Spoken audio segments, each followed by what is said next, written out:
প্রিয় শিক্ষার্থী বন্ধুরা, আশা করি সবাই ভালো আছেন, সুস্থ আছেন, নিরাপদে আছেন। আজকে আমরা আলোচনা করব সাক্ষ্য আইনের ৭৪ ধারা থেকে ১১৪ ধারা পর্যন্ত। যারা ক্লাস করছেন তাদেরকে ধন্যবাদ। আর যারা ক্লাস করছেন না তাদের জন্য একটি ঘোষণা যে এই সাক্ষ্য আইনের এই যে ক্লাসগুলো এইভাবে আর রিপিট হবে না। মানে পরীক্ষা দ্রুত হোক আর ডিলে হোক, এইভাবে আর ফুল ক্লাস আর রিপিট হবে না এই ব্যাচের জন্য। আর rapid revision and model test ব্যাচে সবাই সুযোগ পাবে অংশগ্রহণের। কিন্তু এই যে অনেকে ক্লাস করছেন না, ক্লাস না করার কারণ হিসেবে যেটা মনে করছি যে এখন আপনাদের সার্কুলার আসেনি, কিন্তু সার্কুলার কিন্তু খুব দ্রুত চলে আসবে আশা করছি। হাইকোর্টের যে হাইকোর্ট পারমিশনের যে ভাইবা সেটা শেষ করে সেটা রেজাল্ট দেওয়ার সঙ্গে সঙ্গে হয়তো বা আপনাদের নোটিশ আসতে পারে, বলা যায় না এই সপ্তাহতেও আসতে পারে। অতএব আপনারা সিরিয়াস হন পড়াশোনাতে, ক্লাসে উপস্থিত হন। তাহলে আমরা আজকে পার্ট ৫ আমার নোটের ধারা ৭৪ থেকে ৯০ এরপরে আমরা আবার ১০১ থেকে ১১৪ আলোচনা করব। প্রথমে আছে ৭৪ ধারা সরকারি দলিল, ইংরেজি পাবলিক ডকুমেন্ট। ইংরেজিতেও প্রশ্ন আসে আবার বাংলাতেও প্রশ্ন আসে, বলে পাবলিক ডকুমেন্ট কোনগুলো বা কোনগুলো নয়, বা সরকারি ডকুমেন্ট বা সরকারি দলিল কোনটি বা কোনটি নয়, এরকম। তাহলে আপনাদের কোনগুলো সরকারি দলিল কোনগুলো সরকারি দলিল নয় এটা সম্পর্কে একটা সম্যক ধারণা থাকতে হবে, একটা ক্লিয়ার সেন্স থাকতে হবে। ৭৪ ধারাতে ২টি উপধারা আছে। প্রথম উপধারায় বলছে যে সকল দলিল সার্বভৌম কর্তৃপক্ষের, সার্বভৌম কর্তৃপক্ষ বলতে কোনো দেশের, একটা দেশের ৪টি কি থাকে, প্রধান উপাদান থাকে।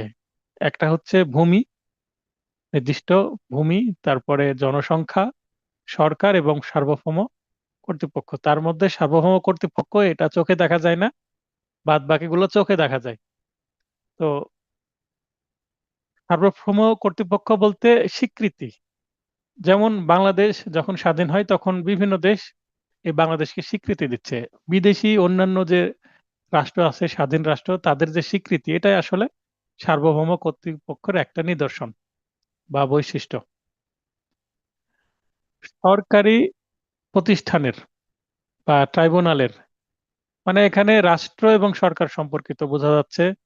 বাংলাদেশ এবং কমনওয়েলথ কান্ট্রি যেগুলো আছে, বিদেশের আইন প্রণয়নকারী, বিচার বিভাগীয়, শাসন বিভাগীয় কোনো অফিসারের কার্য বা কার্যের লিপিবদ্ধ বিবরণ, এগুলো সবগুলোই কি সরকারি দলিলের অংশ হবে। বাংলাদেশের সর্বসাধারণের জন্য রক্ষিত ব্যক্তিগত দলিলের রেকর্ডও, যেমন কেউ যদি একজনের স্থাবর সম্পত্তি ক্রয় করে তাহলে কবলা দলিল তৈরি হয়। সে কবলা দলিলের মূলটা কে পায়?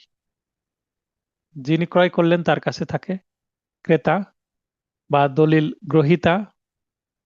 আর এইটার একটা ভলিউম থাকে কোথায়? সাব রেজিস্ট্রি অফিসে বা রেজিস্ট্রারের কাছে জমা থাকে। তো রেজিস্ট্রারের কাছে ভলিউম আকারে, বড় সাইজের ভলিউম আকারে জমা থাকে, সেটাই হচ্ছে সরকারি দলিল।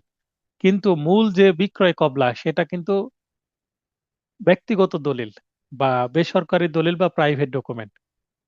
তাহলে যেটা রেকর্ড আকারে জমা থাকছে, ভবিষ্যতে সেটার সার্টিফাইড কপি তোলা যেতে পারে, সেগুলো হচ্ছে সরকারি দলিল। কিন্তু যে মূল দলিলটা দিয়ে দেওয়া হলো কোনো ব্যক্তিকে, তার ব্যক্তিগত কাজে ব্যবহার করবেন, সেটা কিন্তু বেসরকারি দলিল। এবং সরকারি কোন দলিল কোনগুলো, বেসরকারি দলিল কোনগুলো, এগুলো বোঝার জন্য এই ৭৪ এবং ৭৫ ধারায় নিচে কিন্তু এমসিকিউ প্রশ্ন আছে বেশ কয়েকটি, সেখানে বেশ কিছু উদাহরণ আসছে। এবং আমি সাজেশন যে করছি, এই সাজেশনের কিছু সংক্ষিপ্ত আলোচনাও থাকবে, মানে একটা শর্ট নোটও করে দেব সাজেশনের সাথে। এবং তার মধ্যে সরকারি দলিল এবং বেসরকারি দলিলের বেশ কিছু উদাহরণও থাকবে, মানে লিস্ট আকারে আমি দিয়ে দেব, যেন আপনাদের হেল্প হয়। তার মানে এই নোটটা পূর্ণাঙ্গ একটা নোট, এবং এই নোটের যেই জায়গায় কিছুটা লিমিটেশন আছে, যেমন এখানে সরকারি দলিল এবং বেসরকারি দলিলের একটা যদি তালিকা দিয়ে দিতে পারতাম তাহলে নোটটা আরো ইমপ্রুভ হতো। এটা নেক্সট যে ব্যাচ আসবে বা পরবর্তী যে পরীক্ষা, তাদের জন্য অবশ্যই আমি, মানে আপনাদের পরে যে পরীক্ষাটা হবে সেটার জন্য এই নোটটা আরো পরিবর্তন হবে, হয়তো বা বই আকারে বাজারেও আসতে পারে, তখন এখানে আরো ইমপ্রুভ করা হবে। তবে আপনাদের জন্য যেখানে যেখানে লিমিটেশন বা ল্যাকিংস আছে সেই জায়গাটা আমি আরেকটা ছোট নোট দিয়ে যেটাতে সাজেশন থাকবে এবং নোটের অনেক কিছু কমিয়ে দেওয়া হবে। শেষ সময়ের প্রস্তুতি হিসাবে র‍্যাপিড রিভিশন এবং মডেল টেস্ট বলে যে নোটটা আসবে সেটা। আলাদা নোটও দিব এবং ব্যাচও সেটা থাকবে। ৭৫ বেসরকারি দলিল বলা হচ্ছে যেগুলো সরকারি দলিল না সেগুলোই বেসরকারি দলিল। ৭৫ ধারায় এই ছাড়া অন্য কিছু বলা নাই। তাহলে ২ জায়গায় আমি একটা তালিকা দেওয়ার চেষ্টা করব। ৭৬ সরকারি দলের জাবেদা নকল বা সার্টিফাইড কপি। সার্টিফাইড কপিকে জাবেদা নকল বা জবেদা নকল বা সত্যায়িত কপি বা প্রত্যায়িত কপি বিভিন্ন নাম আছে। অফ পাবলিক ডকুমেন্ট দলিলের জিম্মাদার কর্তৃক যে দলিল যার কাছে থাকার কথা সরকারি দলিল সেই কর্তৃপক্ষ যদি সেটা কি দেয় কপি দেয় এবং লিখে দেয় যে এটা হচ্ছে সঠিক অনুলিপি বা ট্রু কপি তাহলে সেটা কি হবে সত্যায়িত বা জাবেদা কপি।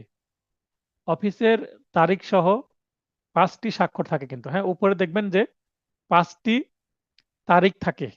যে তারিখে দরখাস্ত করা হয় নকলের জন্য সেই তারিখ এবং প্রসেস সহ ৫ টি তারিখ থাকে। যেকোনো সার্টিফাইড দলিলের যে কপি সেখানে কিন্তু ৫ টি তারিখ থাকে। আমার আশেপাশে মনে হয় আছে। আমি দেখানোর চেষ্টা করছি। যদি পাই একটু লাইনে থাকবেন আপনারা।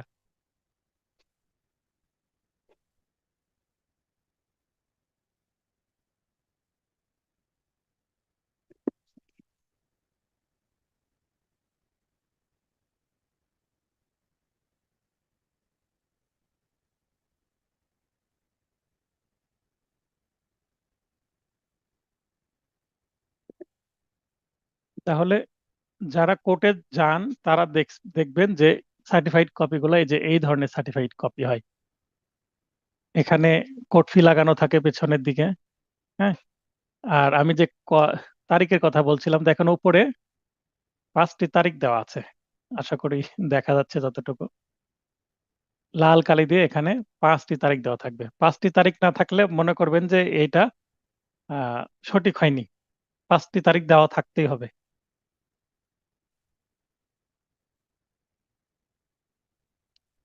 তো এটা হচ্ছে সরকারি দলিলের জাবেদা নকল দেওয়া যাবে। এখন কেউ যদি সরকারি দলিলের জাবেদা নকল দিতে না চায়, তখন আপনি তাকে বলতে পারবেন যে সাক্ষ্য আইনের ৭৬ ধারা মতে সরকার আইনের জাবেদা নকল আমি পেতেই পারি। এটা কেন দিবেন না? তাহলে স্বাক্ষর থাকবে উপাধি সংযোজন ও সিলমোহর সবকিছুই থাকবে যেটা আছে এই দলিলে যেটা আমি দেখালাম। এটা একটা মামলার রায়। ৭৭ জাবেদা নকল পেশ করে বা দলিল প্রমাণ করা যেতে পারে। এখানে একটা মামলা সিভিল মামলা হোক, ক্রিমিনাল মামলা হোক, আমি একটা মামলার রায় তুলেছি। এটা জাবেদা নকল। এটা যদি আরেকটা মামলায় আমি দাখিল করি, তাহলে সেটা আদালত গ্রহণ করবে। কারণ এইটা তো সঠিক এবং যে কর্তৃপক্ষের কাছে থাকা দরকার। মনে করেন কোর্টের আমি একটা রায় নিচ্ছি। তাহলে ওই কোর্ট আমাকে দিয়েছেন। ওই কোর্টের যিনি বিচারক আছে তার স্বাক্ষর আছে। তিনি ম্যাজিস্ট্রেট হতে পারেন বা জজ হতে পারেন। তো এটা সঠিক কপি হিসাবে আদালত গ্রহণ করবেন। আমরা ২য় খণ্ড পড়ছি। ২য় খণ্ডের বিষয় হচ্ছে কেমন সাক্ষ্য দিব আমরা? সেটা দালিলিক হতে পারে, মৌখিক হতে পারে। দালিলিক আবার ২ রকমের হতে পারে। সেটা হচ্ছে প্রাথমিক হতে পারে, মানে যেটা মূল সেটাই অথবা মাধ্যমিক হতে পারে। মানে সেইটার জাবেদা কপি। তো ৭৭ ধারায় জাবেদা কপিটা একটা মাধ্যমিক সাক্ষ্য, দলিলের একটা অনুলিপি। ৭৮ অন্যান্য সরকারি দলিল প্রমাণ। সরকারি গেজেট বা মুদ্রিত পুস্তক বা জার্নাল ইত্যাদি দাখিলের মাধ্যমে। যদি অরিজিনাল গেজেট দেওয়া হয় সেটা তো প্রাথমিক দলিল হয়ে গেল। তো এভাবেও সরকারি দলিল প্রমাণ করা যেতে পারে। গেজেট বা কোনো মুদ্রিত পুস্তক এর মাধ্যমে। ৭৯ জাবেদা নকলের বিশুদ্ধতা সম্পর্কে অনুমান। একটা যে জাবেদা কপি আমার কাছে আছে আমি দেখলাম। এটা কি সঠিক না জালভাবে তৈরি করা হইছে? এইটা আদালত কি অনুমান করবে দেখার পরে? Presumption as to genuineness of certified copies. আদালত এটাকে শ্যাল প্রিজম করবে। দিলেই আদালত ধরে নিবে যে এইটা একটা কি সঠিক, খাঁটি বা এটা জালভাবে করা হয়নি। সঠিকভাবেই হয়েছে। আদালত দিলে এটা সহজেই ধরে নিবেন। যদি দেখে মনে না হয়, দেখে হয়তোবা যে কাগজটা দেওয়া হয়েছে সেই কাগজটা নরমাল যেমন সার্টিফাইড কপি হওয়ার কথা। তেমন না হয় যদি এই কপিগুলো সাধারণত একটু মোটা কাগজে অফসেট পেপারে হয়। তারপরে কোড ফি লাগানো থাকবে, প্রপার সাইন থাকবে, সিলমোহর থাকবে। সবকিছু যদি প্রপারলি থাকে আদালত ধরে নিবেন যে এটা কি? জিনুইন বা আসল বা নকল নয় বা জাল নয়, যদি অপর পক্ষ দাবি করে যে এইটা নকল, তাহলে অপর পক্ষকে এটা প্রমাণ করতে হবে। আর যদি অপর পক্ষ দাবি না করে, তাহলে আদালত ধরে নেবেন এটা সঠিক, শ্যাল প্রিজুম করবেন। নির্দেশিত পদ্ধতিতে প্রণীত হলে, মানে যেভাবে সার্টিফাইড কপি প্রণীত হয় সেইভাবেই যদি প্রণীত হয়, তাহলে আদালত ধরে নেবে এটা সঠিক। আর যদি কোনো মানে তৈরিতে যদি সমস্যা থাকে, তাহলে আদালত ধরে নেবে দেন এটা সঠিক নাই, যথার্থ বলে আদালত অবশ্যই অনুমান করবেন। শহীদ ভাই প্রশ্ন করতে চাচ্ছেন, বলেন। আসসালামু আলাইকুম। ওয়ালাইকুম আসসালাম, ভাই বলেন। আচ্ছা, এখানে আদালত অরিজিনাল কপি মনে করে শ্যাল প্রিজিউম করবে, বাট মে প্রিজিউমের ক্ষেত্রে কি কোনো সম্ভাবনা আছে যদি অপোজিশন বলে যে এটা নকল বা এরকম কিছু? মে প্রিজিউম আর শ্যাল এখানে প্রিজিউমের ইস্যুটা একটু ক্লিয়ার করুন। এখানে আদালতকে যখন দেওয়া হবে, এটা নিয়ে আদালত কথা বলবে না, ধরে নেবে এটা সঠিক। অপরপক্ষ যদি বলে স্যার এটা ভুল, এটা ফেব্রিকেটেড, মানে তৈরি করা হয়েছে, মিথ্যা দলিল এটা, তাহলে যিনি দাবি করবেন তাকে প্রমাণ করতে হবে। যতক্ষণ অপরপক্ষ দাবি না করছে যে এটা ভুল, ততক্ষণ কিন্তু এটা শ্যাল প্রিজুম এক। Shall presume is not a conclusive proof. মানে শ্যাল প্রিজুম কনক্লুসিভ প্রুফ না, মানে একটা দলিল দেওয়া হলে এটা নিয়ে কিন্তু জেরা করা যাবে, জেরাই এটার বিশুদ্ধতা নিয়ে কথা বলা যাবে। এবং যদি ডিরেক্ট জাল দাবি করে, যিনি দাবি করবেন অপরপক্ষ, তারা প্রমাণ করবে এটা জাল। আর মে প্রিজুম করতেও পারে, নাও করতে পারে। আর শ্যাল প্রিজুম মানে আদালতকে অবশ্যই করতে হবে এটা, তার মানে এটার একটা গুরুত্ব আছে। বুঝতে পারলেন? জি। হ্যাঁ, জি, ক্লিয়ার। আর তারপর শ্যাল প্রিজুম, মে প্রিজুম, কনক্লুসিভ প্রুফ, এটা মেবি তিন ধারায় আছে, একটু দেখে নেবেন আজকে আবার। জি। 81A, ডিজিটাল মাধ্যমে প্রকাশিত গেজেট সম্পর্কে অনুমান। আমরা প্রিজাম্পশনে ঢুকে গেছি, হ্যাঁ, প্রিজাম্পশনে চলছে। Presumption as to gazette in digital form. তার মানে এই যে আমরা যদি আইনের নাম লিখে গুগলে সার্চ দিই, চলে যাই বাংলাদেশের যে সরকারি ওয়েবসাইট আছে, সেখানে চলে যাই, যে আমরা আইন দেখতে পাই, সবগুলো আইনই আছে, বিয়ার অ্যাক্ট, ইংরেজিতে, কোনোটা বাংলাতে। আচ্ছা, তো এই যে ডিজিটাল মাধ্যমে প্রকাশিত যে গেজেট আছে, এবং সবকিছু গেজেট কিন্তু ডিজিটাল মাধ্যমে পাওয়া যায়, তো সেগুলো কি সঠিক না ভুল? যদি এটা সরকারি ওয়েবসাইটে পাবলিশ করা হয়, তাহলে সেটা অবশ্যই কি আদালত শ্যাল প্রিজুম করবেন, কারণ সঠিক জায়গাতে আছে, তার মানে সঠিক জিনিসই তো। এটা তো আর ফেক কোনো ওয়েবসাইটে নাই, সঠিক ওয়েবসাইটে আছে, তার মানে সেই ওয়েবসাইট থেকে আমরা কোনো কিছু নিচ্ছি, মানে এটা সঠিকই। এটা কমন সেন্সের বিষয়। এই যে 81A, এটা কিন্তু 22 সালে অ্যামেন্ডমেন্টের পরে যুক্ত হয়েছে, যথাযথ কর্তৃপক্ষ হতে প্রণীত বিশুদ্ধ হলে। তার মানে ওইটা সরকার ওয়েবসাইটের যদি হয়। এখন দেখা যাচ্ছে যে একটা গেজেট সরকার ওয়েবসাইট থেকে একজন ডাউনলোড করলো, ডাউনলোড করে সেখানে কিছুটা কম বেশি করে, তার মানে ভিতরে কোনো কিছু পরিবর্তন করলেন উনি, হয়তোবা কোনো মামলায় সাজার পরিমাণ বা জরিমানার পরিমাণ, এ ধরনের কিছুটা সে কি করলো, ফেব্রিকেট করলো, কম বেশি করলো, করার পরে সে নিজের একটা ওয়েবসাইটে সেটা কি করলো, পাবলিশ করলো, তার মানে সেটা ফেক হয়ে গেল না? তাহলে কেন এটার সাথে মিলবে না? কারণ এটা তো যথাযথ কর্তৃপক্ষের থেকে আমরা পাচ্ছি না, অন্য একটা থার্ড পার্টি ওয়েবসাইট থেকে পাচ্ছি। তো সেটা তার ভিন্ন উদ্দেশ্যে তৈরি করতে পারে, তখন সেটা কিন্তু সঠিক হবে না। কিন্তু যদি সঠিক ওয়েবসাইট থেকে আমরা নিই, যথাযথ কর্তৃপক্ষ যেটাকে বলা হচ্ছে, প্রপার অথরিটি হতে হবে, যথাযথ বলে আদালত অবশ্যই অনুমান করবেন। 84, আইন ও আদালতের সিদ্ধান্তের রিপোর্ট সংকলন সম্পর্কে অনুমান, যেমন আমরা ডিএলআর, এআইআর, এএলআর বা বিএলসি, যেগুলো আমরা কি বলি প্রিসিডেন্ট বা কেস ল, যেখানে আমরা কেস ল গুলো পাই।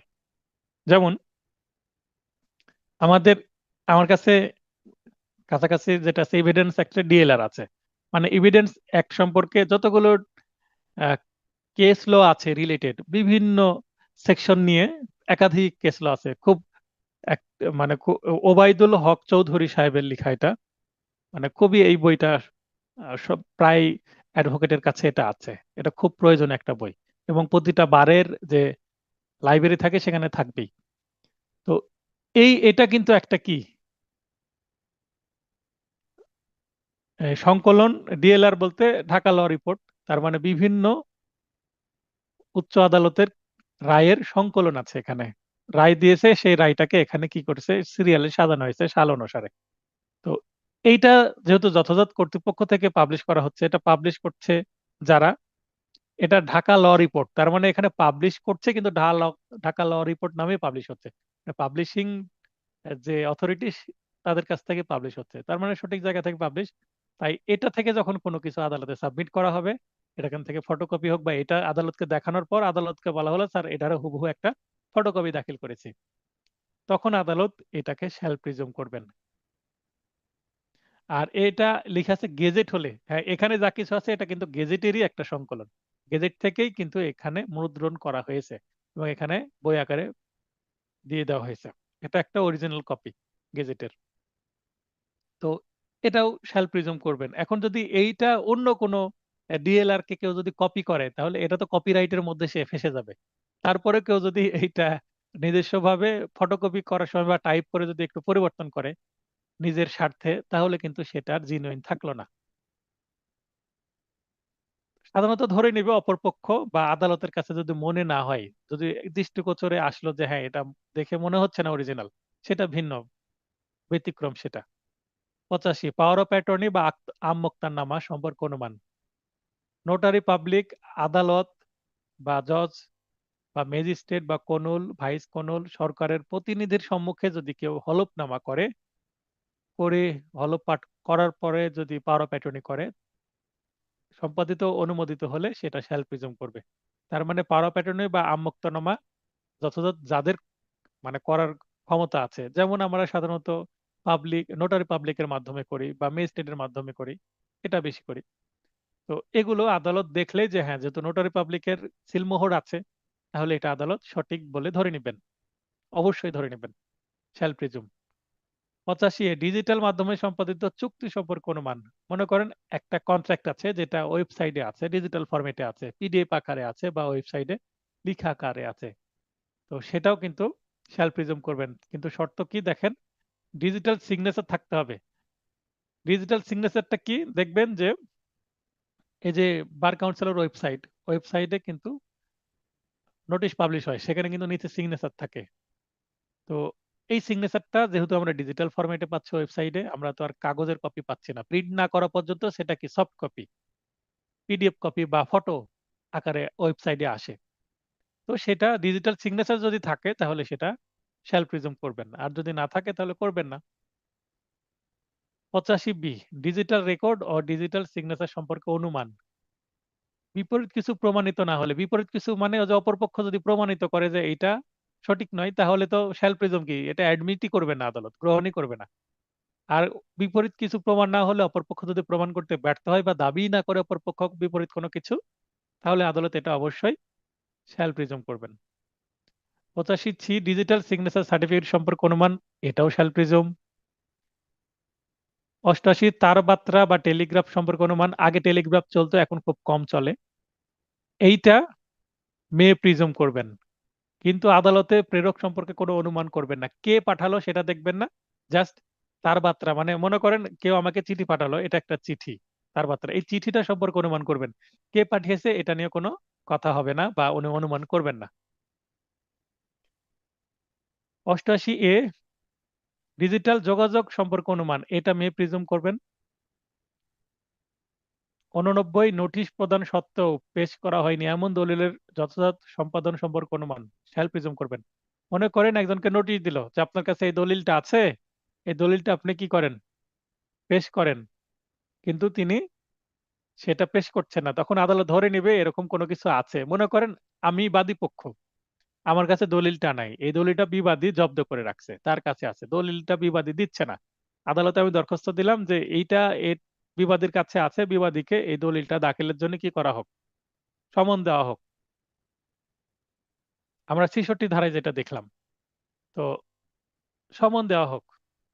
সমন দেওয়া হলো, সমন দেওয়ার পরেও সমন জারি হলো, সঠিকভাবে হলো, তারপরেও সে দাখিল করছে না, তখন আমি আদালতকে বলবো ইওর অনার, যখন সমন দেওয়া হলো উনি সমন পেলেন, প্রপারলি জারি হলো, তার মানে তিনি জেনেছেন যে তার এই দলিলটা আদালতে দাখিল করতে হবে, আদালতের নির্দেশনা দেওয়া হয়েছে, তারপরেও বিবাদী সমন পাওয়া সত্ত্বেও এই দলিলটা দিচ্ছে না, তার মানে কি, সে দিলে হয়তো বা এটা প্রমাণিত হয়ে যাবে আমার পক্ষে, তাই নিজে থেকে সেটা আটকে রাখছে নিজের স্বার্থে, সে চালাকি করছে। অতএব আমি কোর্টকে কনভিন্স করি আর না করি, আদালত কিন্তু ধরেই নিবে, আদালতেরও তো কমন সেন্স আছে।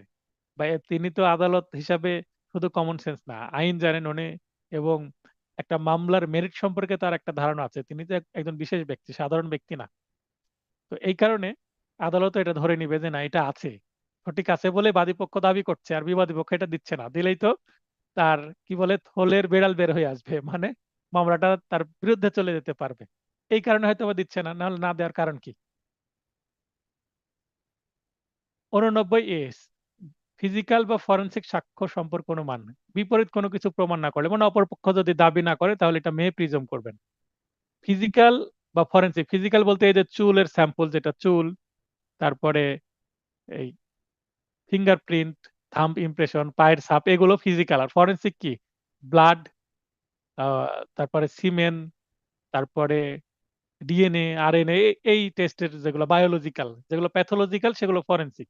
আর ফিজিক্যাল বলতে যেটা চুল বা বাহ্যিক ভাবে যেগুলো আছে সেগুলো আর কি, শরীরের অংশ বিশেষ। 90, 30 বছর, 30 বছরের অধিক পুরনো দলিল সম্পর্কে অনুমান, একটা দলিল যেটা হার্ড কপির কথা বলা হচ্ছে, সেটা মে প্রিজম করবেন যদি 30 বছরের পুরাতন হয় এবং যথাযথ হেফাজত করে বা প্রপার কাস্টডি হতে আসে। যার কাছে থাকার কথা তার কাছ থেকে যদি বের হয় এবং 30 বছরের যদি পুরাতন হয়, তাহলে আদালত ধরে নেবে এটা সঠিক, মে প্রিজম করবেন, শ্যাল প্রিজম না।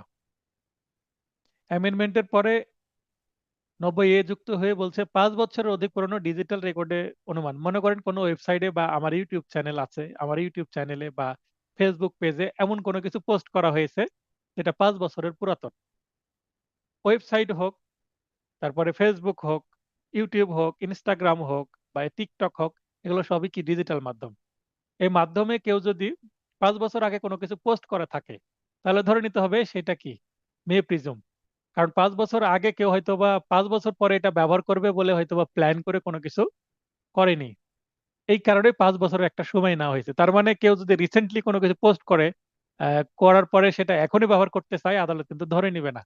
5 বছর পুরাতন হলেই সেটা জেনুইন এবং সঠিক কাস্টডি বা যথাযথ হেফাজতকারী থেকে যদি আসে, তাহলে সেটা সঠিক ব্যক্তি দখল থেকে এসেছে মর্মে ধরে নিবে এবং সেটা মে প্রিজম করবে। সেটার গুরুত্ব কিন্তু কম, মে প্রিজম।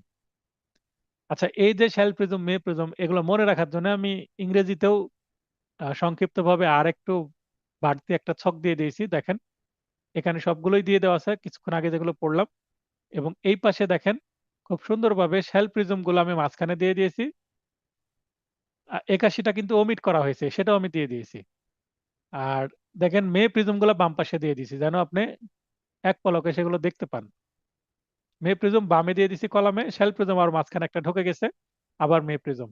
তাহলে প্রথম দিকে কিন্তু মে প্রিজম নাই, প্রথম দিকে অনেকগুলো shall prism, shall prism, shall prism, মাঝখানে এসে মে প্রিজম, মে প্রিজমের সারিগুলো বাম পাশে করে দিয়েছি, শ্যাল প্রিজমের মাঝে করে দিয়েছি। তাহলে এই যে চার্ট, এই চার্টটা যদি আপনার চোখে ভাসে, অনেকটা মনে রাখতে পারবেন। তারপরও বারবার পড়ে এই চার্টটা দিয়ে যদি হেল্প হয়, তাহলে আপনাদের হেল্প হলো। এইভাবে আপনাদের মনে রাখতে হবে।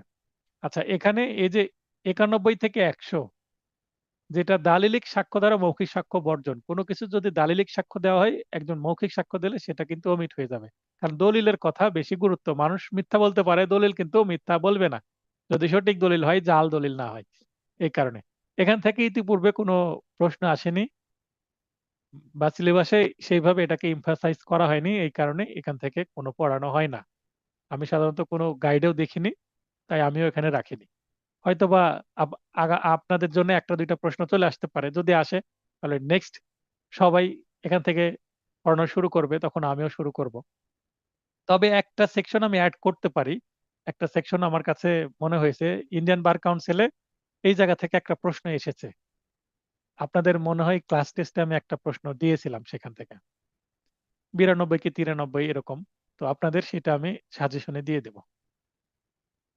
এরপরে পার্ট 6, 101 থেকে 114। আচ্ছা, একটু আগে যেহেতু যতটুকু আলোচনা করলাম প্রিজাম্পশন সম্পর্কে, 74 থেকে এই যে 90, এর মধ্যে কারো যদি প্রবলেম থাকে এখনই প্রশ্ন করে নেন এখানে যাওয়ার আগেই।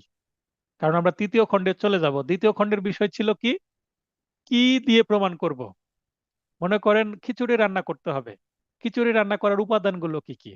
চাল, ডাল, তেল, মরিচ, হলুদ, লবণ, পানি আর যাই যা মিক্সড করে, এগুলো বেসিক উপাদান। এবং অবশ্যই আগুনের হিট লাগবে, বা আহ, অন্য পদ্ধতির হিট লাগবে। ইলেকট্রিক চুলা হলে তো আর আগুন দেওয়া লাগে না। তো যাই হোক, তাপ লাগবে। তো এগুলো হচ্ছে বেসিক উপাদান খিচুড়ি তৈরি করার। তো খিচুড়ি তৈরি করতে এগুলো লাগবে। একটা মামলা প্রমাণ করতে লাগলে কি দিতে হবে? সাক্ষ্য, সাক্ষ্য দিতে হবে। তো সাক্ষী মুখে কথা বলে, কিন্তু সাক্ষ্য সেটা কিন্তু মুখে কথা বলে না। তো এখানে যখন সাক্ষী কোনো কিছু বলছে মুখে, সেটাও কিন্তু সাক্ষী। সাক্ষী কোনো কিছু যেটা বলছে ওটাও কিন্তু সাক্ষ্য, সেটা হচ্ছে ওরাল এভিডেন্স বা মৌখিক সাক্ষ্য। তো কি দিবে? মৌখিক সাক্ষ্য দিবে না দালিলিক সাক্ষ্য দিবে? দালিলিকটা দিবে আবার এই প্রাথমিক দিবে, মানে অরিজিনালটা, না ফটোকপি, না সত্যায়িত। এগুলো সবকিছুই আমরা পড়লাম কত থেকে কত, 56 থেকে 90। এখন আমরা 56 থেকে 100 পর্যন্ত আসে অ্যাকচুয়ালি। তো 56 থেকে 100 ছিল হচ্ছে কি ধরনের এভিডেন্স, মানে এভিডেন্সের চেহারা কেমন হবে, এভিডেন্সের প্রকারভেদ গুলো ওর মধ্যে আসলে পাই আমরা। এরপর আমরা দেখব যে একটা মামলা কে প্রমাণ করবে, এটা আমরা দেখব এখন। তৃতীয় খণ্ডের মধ্যে আছে সর্বশেষ 101 থেকে 167। 167টা এখানে ধারা আছে টোটাল। সর্বশেষ ধারা 167। কার দ্বারা এবং কি পদ্ধতিতে প্রমাণ উপস্থাপন করা হবে, মানে এবার কে প্রমাণ উপস্থাপন করবে, কোন পক্ষ, বাদী পক্ষ না বিবাদী পক্ষ, প্রসিকিউশন না আসামি পক্ষ, বা অভিযোগকারী না আসামি পক্ষ। এই জিনিসগুলো সিভিল ক্রিমিনাল উভয় মামলার জন্য কিন্তু এই সেকশন গুলো প্রযোজ্য। এবং সাক্ষ্য আইনের মানে মোস্ট সবগুলোই সেকশনে উভয়, প্রায় সবগুলো সেকশনে কিন্তু উভয় সিভিল ক্রিমিনাল উভয় মামলার জন্য প্রযোজ্য। কিছু বেসিক জায়গাতে যেমন 24 থেকে 31 পর্যন্ত যেগুলো আছে, 24 থেকে 30, কনফেশন, দোষ স্বীকার। দোষ স্বীকার তো যেহেতু দোষের বিষয়, মানে এটা ক্রিমিনাল ম্যাটার্স, এটা সিভিলের জন্য প্রযোজ্য নয়। অ্যাডমিশন সিভিল ক্রিমিনাল উভয়ের জন্য প্রযোজ্য। তো এই এই সেকশনগুলো সিভিল ক্রিমিনাল উভয়ের জন্য প্রযোজ্য। আমরা পড়বো আজকে সপ্তম অধ্যায়। এখন 101 থেকে 114, প্রমাণের দায়িত্ব বা ভার, কে প্রমাণ করবে, কার দায়িত্ব এটা। এই যে ক্লাসে আমি আপনাদের পড়াচ্ছি, তার মানে এই ক্লাসে পড়ানোর দায়িত্ব আমার। নেক্সট ব্যাচে হয়তো বা আরো টিচার যুক্ত হবে আমাদের, আমার এই কোচিং সেন্টারে। আপনারা যারা আমার কোর্স করছেন, অ্যাডভোকেট হবেন, আমি একটা ওপেন সার্কুলার দিব। আপনাদের এখান থেকে একটা আমি হয়তো 50% টিচার আপনাদের মধ্যে থেকে নিব, যারা এই ব্যাচে আছেন অ্যাডভোকেট হবেন। প্রিভিয়াস কিছু ব্যাচ থাকবে, মানে আমার তো এটা তৃতীয় ব্যাচ চলছে এমসিকিউ এর জন্য। মানে 22 সালে অ্যাডভোকেট হয়েছে, 23 সালে হয়েছে, 24 সালে।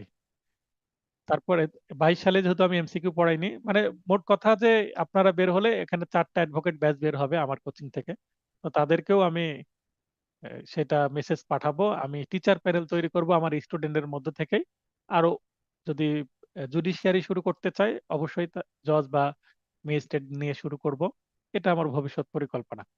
আর নোট তৈরি, প্রশ্ন তৈরি, এগুলোতেও আপনারা যদি কেউ কাজ করতে চান, বা আমি মার্কেটে যদি বই আনতে চাই, আমার সাথে যদি আপনারা বই লিখাতেও যদি কাজ করতে চান, মানে রিসার্চে, সেক্ষেত্রে আপনাদের জন্য ওপেন। আমার প্রস্তাব থাকবে, কিন্তু প্রথম শর্ত কি, অ্যাডভোকেট হতে হবে প্রথম। আপনাদের যোগ্যতা অ্যাডভোকেট হওয়ার পরে আমার সাথে যুক্ত হতে পারবেন, মানে অ্যাটলিস্ট অ্যাডভোকেট না হলে আমার সাথে কাজ করা যাবে না। আর আমি এ যাবৎ পর্যন্ত একাই কাজ করছি, শুধুমাত্র যোগ্য আমার যারা কোচিং করছে তাদেরকে আমি প্রায়োরিটি দেব, কারণ আমি কিভাবে পড়াই এবং ডেডিকেশন কতটুকু দিই সমমনা মানুষ তৈরি করার জন্য। তো যাই হোক, এই কারণে আপনাদেরকে আরো একটু সিরিয়াস হতে হবে, যেন আপনারা এবারে অ্যাডভোকেট হয়ে যেতে পারেন। তাহলে আমি নেক্সট টাইম, নেক্সট ব্যাচে আমি অবশ্যই প্যানেল তৈরি করতে পারবো। তাহলে একা আমার চাপ থাকবে না। এই যে বার্ডেন, একাই ক্লাস নিতে হয়, একাই প্রশ্ন তৈরি করতে হয়, একাই খাতা দেখতে হয়, এটা আমার জন্য একটা কি বার্ডেন বা দায়িত্ব। তো এই বার্ডেনটা এখন একাই আমার। কিন্তু যখন প্যানেল তৈরি করব, তখন ক্লাসের দায়িত্ব, প্রশ্ন তৈরির দায়িত্ব আলাদা আলাদা হয়ে যাবে। একটা সাবজেক্ট হয়তো বা একাধিক টিচার চলে আসবে।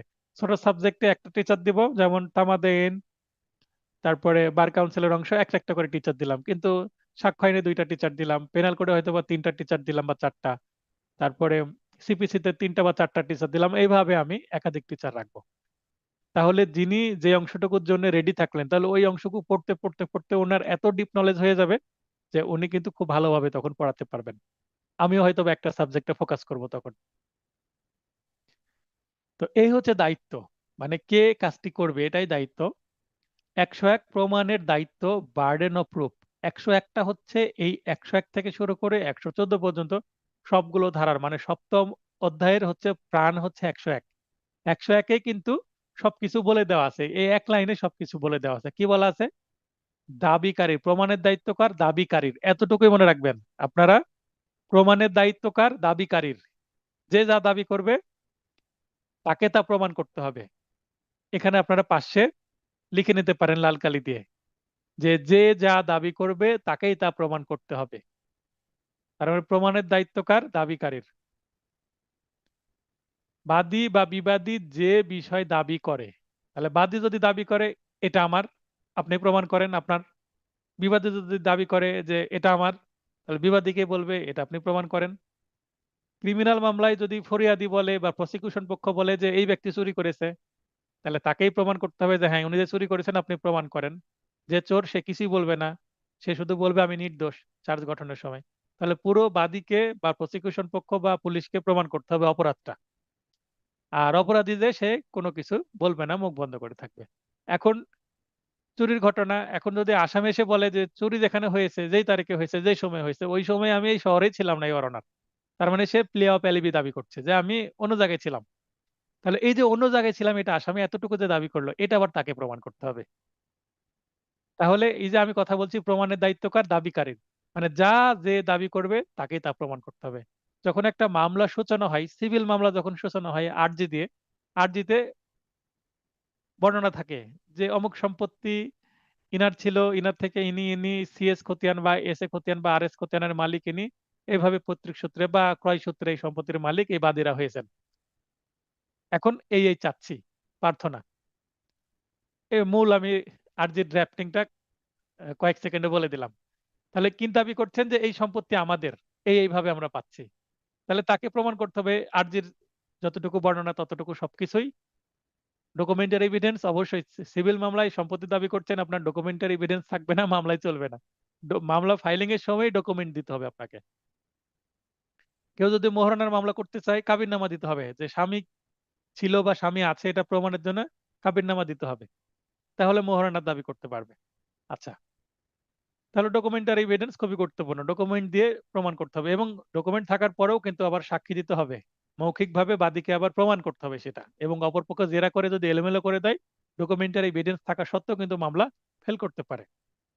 তারপর শুধু ডকুমেন্ট দিতে হবে না, সাপোর্টে আবার কি কি দিতে হবে? জবানবন্দি দিতে হবে, এবং জেরাতে এলোমেলো হওয়া যাবে না। তাহলে বাদীকেই প্রমাণ করতে হবে আরজিতে যা উল্লেখ করা আছে। এখন বিবাদী তার লিখিত জবাব দিয়ে, রিটেন স্টেটমেন্ট দিয়ে যেগুলো যেগুলো দাবি করবে, বলবে বাদীর সবকিছুই মিথ্যা, সত্য নয়, সৃজিত, বানোয়াট, এইভাবে বলার পরে সবকিছুই বিবাদী অস্বীকার করলো। এবার বিবাদী প্রকৃত বর্ণনা বা প্রকৃত ঘটনা কি বলে সে আরেকটা কাহিনী দিয়ে দিল। তো বিবাদী যে কাহিনীটা বললো, বিবাদী যখন সাক্ষী দিবে তখন সাক্ষীতে বলে রাখা বলে সিভিল মামলায় বাদী বিবাদী উভয়কেই সাক্ষী দিতে হয়। ক্রিমিনাল মামলায় শুধুমাত্র বাদী বা অভিযোগকারী বা প্রসিকিউশন পক্ষকে সাক্ষী দিতে হয়। আসামি পক্ষ সাক্ষী দিতেও পারে, না দিতেও পারে। যদি সাক্ষী দেয় সেটাকে সাবাই সাক্ষী বলে। ম্যাক্সিমাম 90% মামলায় কিন্তু আসামি সাক্ষী দেয় না। সাবাই সাক্ষী দিবেন প্রশ্ন করা হয়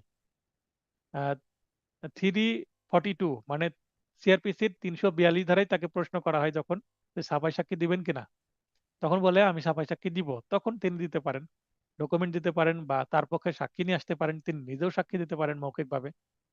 এটা কিন্তু 90% মামলাতে দেয় না, মানে 1% মামলায় আসে। এই পার্সেন্টেজটা অ্যাকুরেট না, মানে আমি বলছি যে বেশিরভাগ মামলাতে সাফাই সাক্ষী দেওয়া হয় না, এই কথাটা সঠিক হলো। তাহলে এই 101 ধারা নিয়ে এত বক্তব্য দেওয়ার কারণ কি? যে যা দাবি করবে, যতটুকু দাবি করবে ততটুকুই তাকেই প্রমাণ করতে হবে। হ্যাঁ শিবলি ভাই বলেন। যে এখানে যে সাফাই সাক্ষী দেওয়ার জন্য যে প্রশ্ন করা হচ্ছে, মানে আসামিকে যে জিজ্ঞেস করা হচ্ছে আপনি সাফাই সাক্ষী দিবেন কিনা, এটা মামলার কোন পর্যায়ে এই প্রশ্নটা করা হয়? যখন বাদী পক্ষের বা প্রসিকিউশনের পক্ষে সাক্ষী কমপ্লিট হয়ে যায়, কমপ্লিট হয়ে যাওয়ার পরে মনে করেন সাক্ষী শেষ বা বিচার শেষ, এটাকে বিচার বলে, আহ, বা জি। সাক্ষী শেষ, তখন কিন্তু দেখবেন ওই মামলাটা চলে যায় 342 আর্গুমেন্টের জন্য। তো 342 ওই পর্যায়ে তখন এসে 340 ধারার বিধান বলে, জজ সাহেব জিজ্ঞাসা করে যে আপনি কি সাফাই সাক্ষী দিবেন? তখন সাফাই সাক্ষী যদি বলে হ্যাঁ দিব তখন দিবেন, না হলে না। তার মানে বাদী পক্ষের সাক্ষী কমপ্লিট হওয়ার পরে। তার মানে সাফাই সাক্ষী দেওয়ার পরেই আর্গুমেন্ট অর্থাৎ যুক্তিতর্কের পর্যায়ে শুরু হয় আর কি। হ্যাঁ, যদি সাফাই সাক্ষী না দেয় তাহলে সেই দিন সাফাই সাক্ষী 342 ফর্মে সই করাই নাই যে আমি সাফাই সাক্ষী দিব না বলে সই নিয়ে নাই আসামিদের, তখন আর্গুমেন্ট সেই দিনই হয়ে যেতে পারে। আর যদি সাফাই সাক্ষী দেয়, সাফাই সাক্ষীর জন্য 2-3 ডেট লাগতে পারে, 5-10 ডেট লাগতে পারে, তারপরে যে কি হবে, যুক্তিতর্ক। আর্গুমেন্ট হবে পরে। তার মানে উভয় পক্ষের সাক্ষী শেষ হলে আর্গুমেন্ট। আর্গুমেন্ট কিসের ভিত্তিতে হয়? মামলায় যা কিছু আছে এবং ডিপোজিশন, ডিপোজিশন মানে পিডাব্লিউ এবং ডিডাব্লিউর সাক্ষী এবং জেরাতে যা কিছু আসলো সবকিছুই তো উপস্থাপন হয়। আর্গুমেন্টের কিন্তু কোনো ডকুমেন্টারি ভ্যালু নাই। আর্গুমেন্ট রিটেন ডকুমেন্ট দিলেও সাক্ষীতে যা আসছে বাড়তিভাবে আর্গুমেন্টে কোনো কিছু অ্যাড করা যায় না। যা কিছু মামলাতে আছে প্রিভিয়াস এবং সাক্ষীতে যা কিছু যুক্ত হলো এগুলো নিয়ে আর্গুমেন্টে কথা বলতে হয়। আর্গুমেন্টে নতুন কোনো বিষয় নিয়ে আসা যায় না। Clear? হ্যাঁ, বিরতির আগে যেটা বলছিলাম যে 101 ধারায় বলা হচ্ছে প্রমাণের দায়িত্ব কার। বেসিক প্রশ্ন, উত্তর হচ্ছে দাবিকারীর। মানে যে যা দাবি করবে তাকেই তা প্রমাণ করতে হবে। হতে পারে সে বাদী, হতে পারে সে বিবাদী, হতে পারে সে প্রসিকিউশন, হতে পারে সে আসামি বা অভিযোগকারী। মানে যে আদালতে সে যা দাবি করবে তাকেই তা প্রমাণ করতে হবে। এটা বেসিক বার্ডেন অফ প্রুফের বিষয়। এখন 101 ধারায় এই পয়েন্ট যদি মাথায় আপনার থাকে তাহলে 101, 102, 3, 4, 5, 6, 7, 8, 9, 10, 111, 112, 113, 114, 115 এই সবকিছুই কিন্তু মানে 114 পর্যন্ত বার্ডেন অফ প্রুফের সবকিছুই 101-এরই মনে হবে কি প্রতিফলন, অন্য একটা রূপ বা উদাহরণ। তার মানে 101-এর যে প্রতিফলন বা রিফ্লেকশন সেটা অন্যান্য সেকশন গুলোর মধ্যেও পাবেন। মানে 101-এরই কথাবার্তা একটু ভিন্ন ভিন্ন ভাবে বলেছে। আচ্ছা, রেজওয়ানুল রেজওয়ান রেজওয়ান ইসলাম ভাই, আপনার মাইক অন করেন, কথা বলতে পারবেন। রেজওয়ান ইসলাম, মাইক বাম দিকে দেখবেন আনমিউট লেখা আছে, টাচ করেন, টাচ করে কথা বলেন। রেজওয়ান ইসলাম, আপনি হাত উত্তোলন করেছেন। জি, আসসালামু হ্যাঁ, আলাইকুম। আপনার মাইক অন হয়েছে। ওয়ালাইকুম আসসালাম ভাই, কেমন আছেন? জি, ভালো আছেন স্যার। হ্যাঁ, ভালো আছি। বলেন কি প্রশ্ন কিন্তু করবেন। এই যে সাফাই সাক্ষীরা বিষয়টা স্যার, যে সিনিয়র যত আইনজীবী আছে স্যার, আমি কোর্টে কাজ করি, সেই হিসাবে সবাই না করে যে সাফাই সাক্ষী আসামি পক্ষ থেকে দেওয়া ঠিক না, আসামিরই ক্ষতি হয় বেশি। হুম। এটার কারণটা আমি অনেক সময় সিনিয়ররা তার প্রশ্ন করে দেন, আর প্রশ্ন করলে দেওয়া যায় অনেকে, সবাই তো আর সঠিকভাবে বলতেছে না আর কি, যে একটু বুঝিয়ে বলতেন এটা। যে আসামির যে মামলা হয়, আপনার কি ধারণা যে আসামি, মনে করেন 100টা মামলার মধ্যে বাস্তবে আসলে যারা আসামি হয় তাদের দোষ থাকে না থাকে না? বাস্তবে তো দেখি স্যার, প্রায় বেশিরভাগই দোষ থাকে। দোষ থাকে। যখন আসামি পক্ষে আপনি আইনজীবী, তারপরও আপনি বুঝতে পারেন এই আসামিটা দোষ করেছে। দোষী। হ্যাঁ, মানে জি, জি, ম্যাক্সিমাম আসামি কিন্তু দোষ করে। নির্দোষ ব্যক্তির দোষ নামে করে। মামলা দু একটা হয়, নির্দোষ ব্যক্তির নামে মামলা হয় না তা নয়, কিন্তু সংখ্যা কম। যে হইলে তো অপরাধী তার অন্যভাবে নামে জড়িত মামলা থাকে আর বেশি কি। হয়।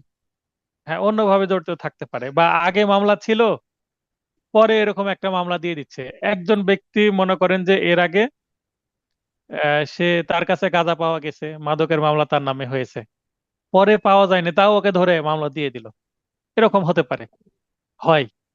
কিন্তু এটা বলার কি কারণ, মনে করেন যে আসামি যে তার কথা বলতে গেলে কথার মধ্যে তার দোষটা বের হয়ে আসতে পারে, তার মানে কেঁচো খুঁড়তে গেলে সাপ বের হবে, অতএব মুখ বন্ধ করে থাকাই ভালো। আপনার প্রশ্নের সহজ উত্তর এটা। আরো ডিটেলে যদি উত্তর চান, সিআরপিসির যখন 140-42 পড়বো তখন আপনি নোট করে রাখেন, তখন এই প্রশ্নগুলো করবেন, আরো ডিটেল উত্তর দিয়ে দেবো। ঠিক আছে? জি, জি, জি, অথবা আসসালামু যদি আলাইকুম। আরো ইন্টারেস্ট থাকে কালকে বিকেলে আমাকে হোয়াটসঅ্যাপে নক দিবেন কথা বলার জন্য, আমি আলাদাভাবে বুঝাই দেবো আচ্ছা, জি, জি, আপনার ইচ্ছে। সমস্যা নেই। কিন্তু জি, জি, এই ক্লাসের সময় নষ্ট না করি, ঠিক আছে? জি, জি, আসসালামু আলাইকুম। তারপরে আপনাকে ধারণা দেওয়ার চেষ্টা করেছি, আশা করি বুঝতে পেরেছেন।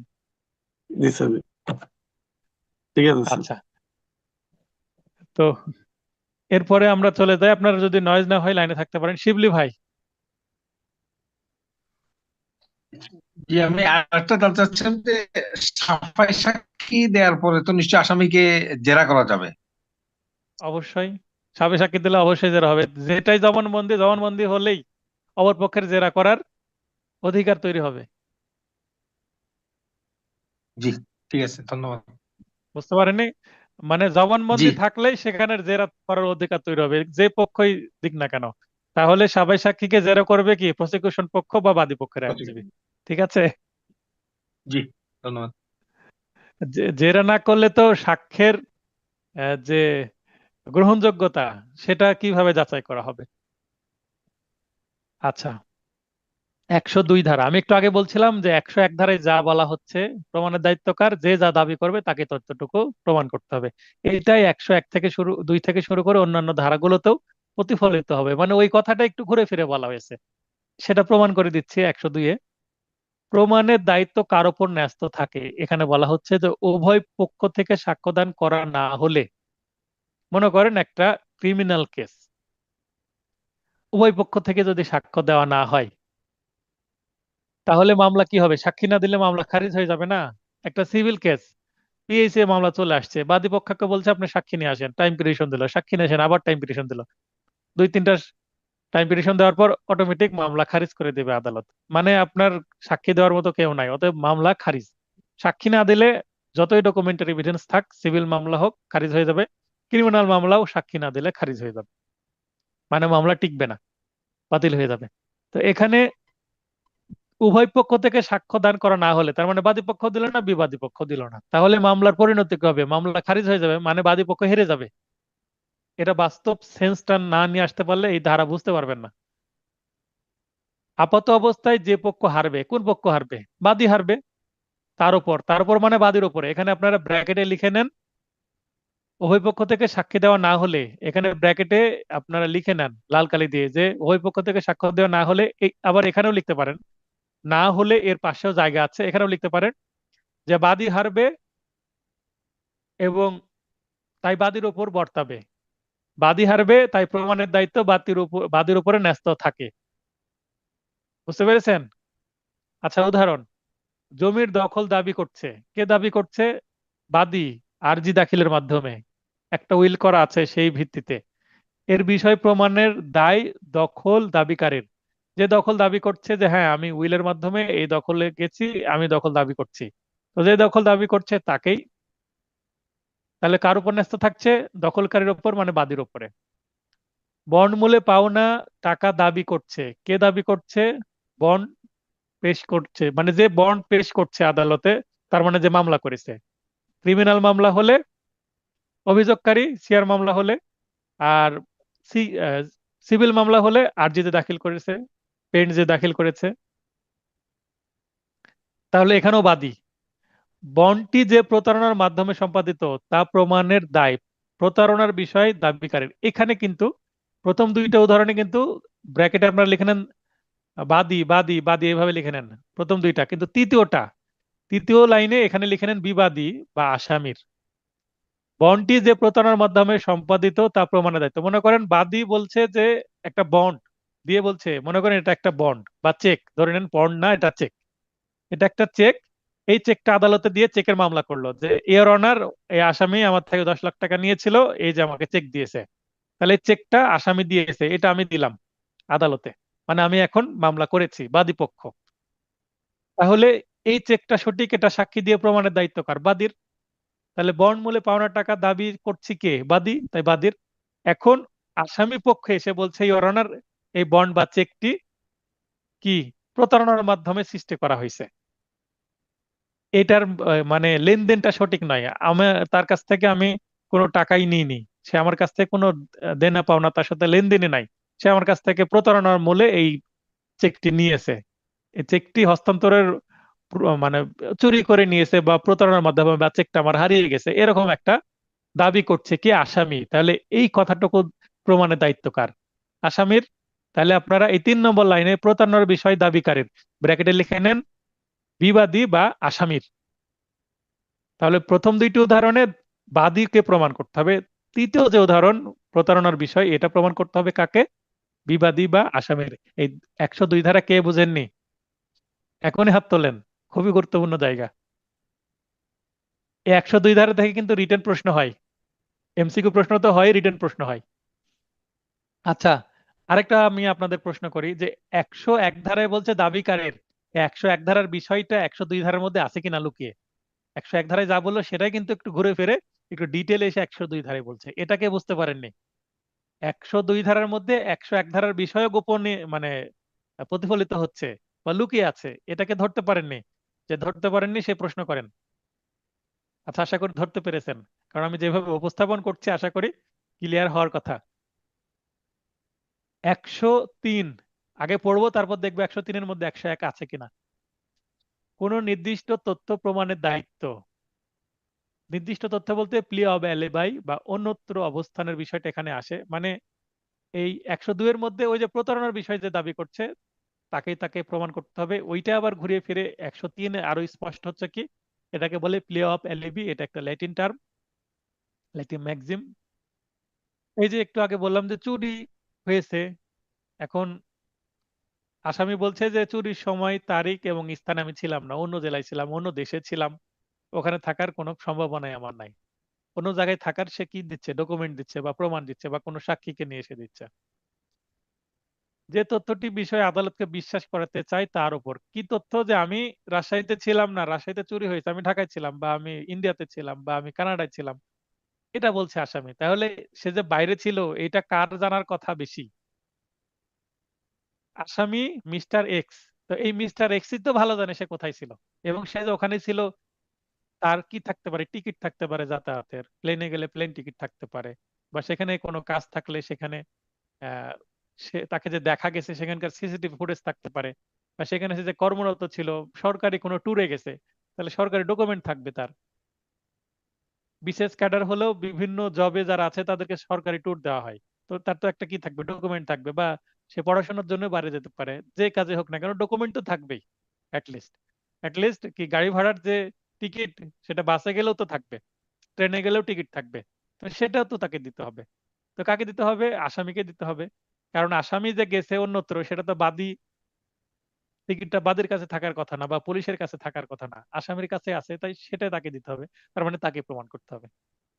তাহলে 101-এ কি বলা আছে? দাবি করছে যে তাকেই তা প্রমাণ করতে হবে।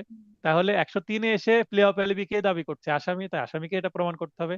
103-এর মধ্যে 101 লুকিয়ে আছে কিনা, ধরতে পারছেন কিনা? ধরতে পারলে চমৎকার লাগবে পড়াটা।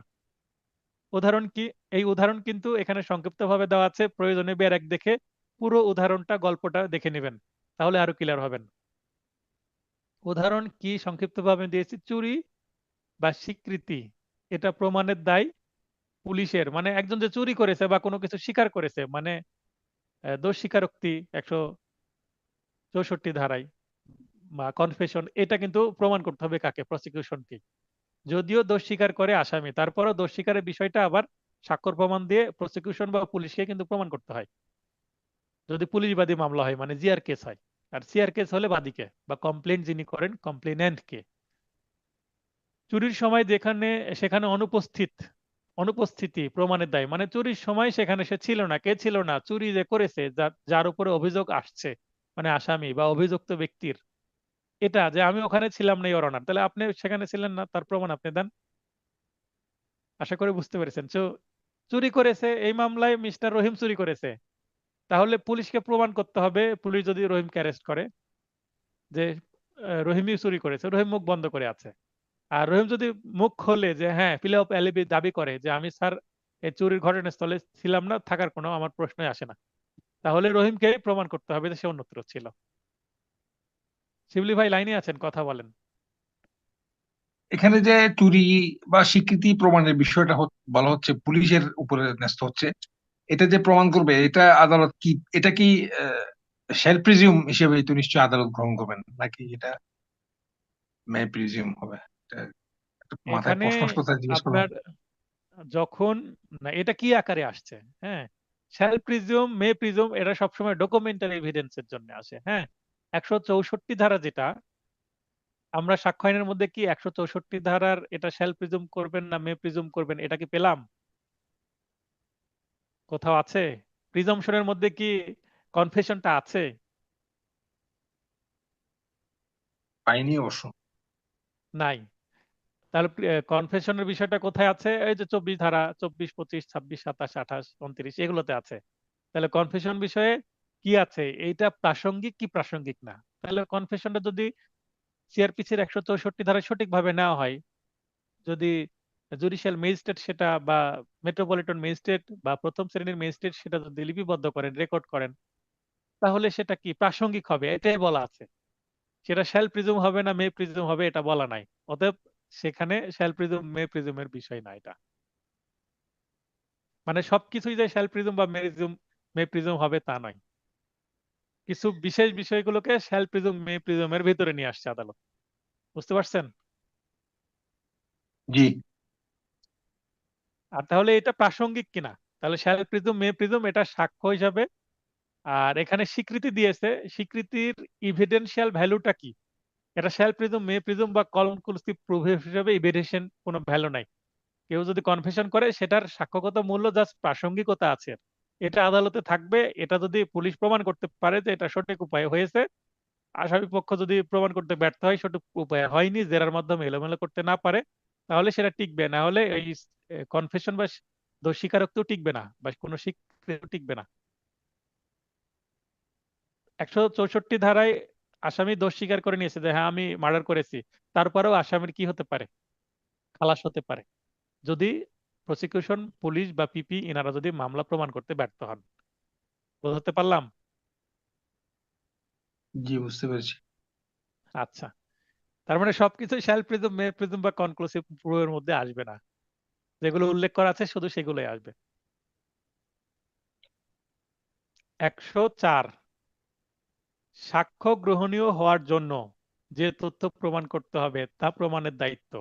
তার মানে একটা ঘটনা যদি আরেকটা ঘটনার উপর নির্ভরশীল হয়, আমরা ছোটবেলা মানে হাই স্কুলে বীজগণিত পড়তাম, এক্স ওয়াই।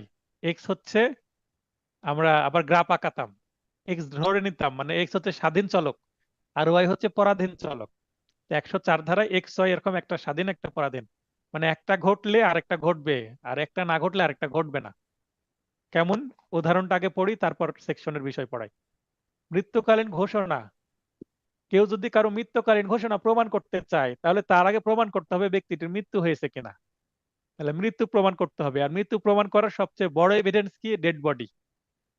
মিস্টার রহিম মারা গেছেন, তাহলে মিস্টার রহিমের ডেড বডি আগে দেখাতে হবে। তাহলে মৃত্যু প্রমাণ হয়ে গেল, তারপরে মৃত্যুকালীন ঘোষণা আছে কিনা তারপরের বিষয়। কেউ যদি ডিরেক্ট এসে মৃত্যুকালীন ঘোষণার কথা বলে, তার ডেড বডি পাওয়া যায়নি, সে মারা গেছে কিনা, কোনো কিছুই না, মার্ডার কেস না, একটা চুরির মামলায় এসে মৃত্যুকালীন ঘোষণা প্রমাণের চেষ্টা করছে কি কেউ, তাহলে তো এটা প্রাসঙ্গিকই হবে না, কেননা সেখানে কারো মৃত্যুই ঘটেনি। তাহলে যিনি প্রমাণ করতে চান মৃত্যুকালীন ঘোষণা, তাকে প্রথমে মৃত্যু প্রমাণ করতে হবে যে রহিম মারা গেছে, এবং রহিম যে মারা যাওয়ার সময় একটা ঘোষণা।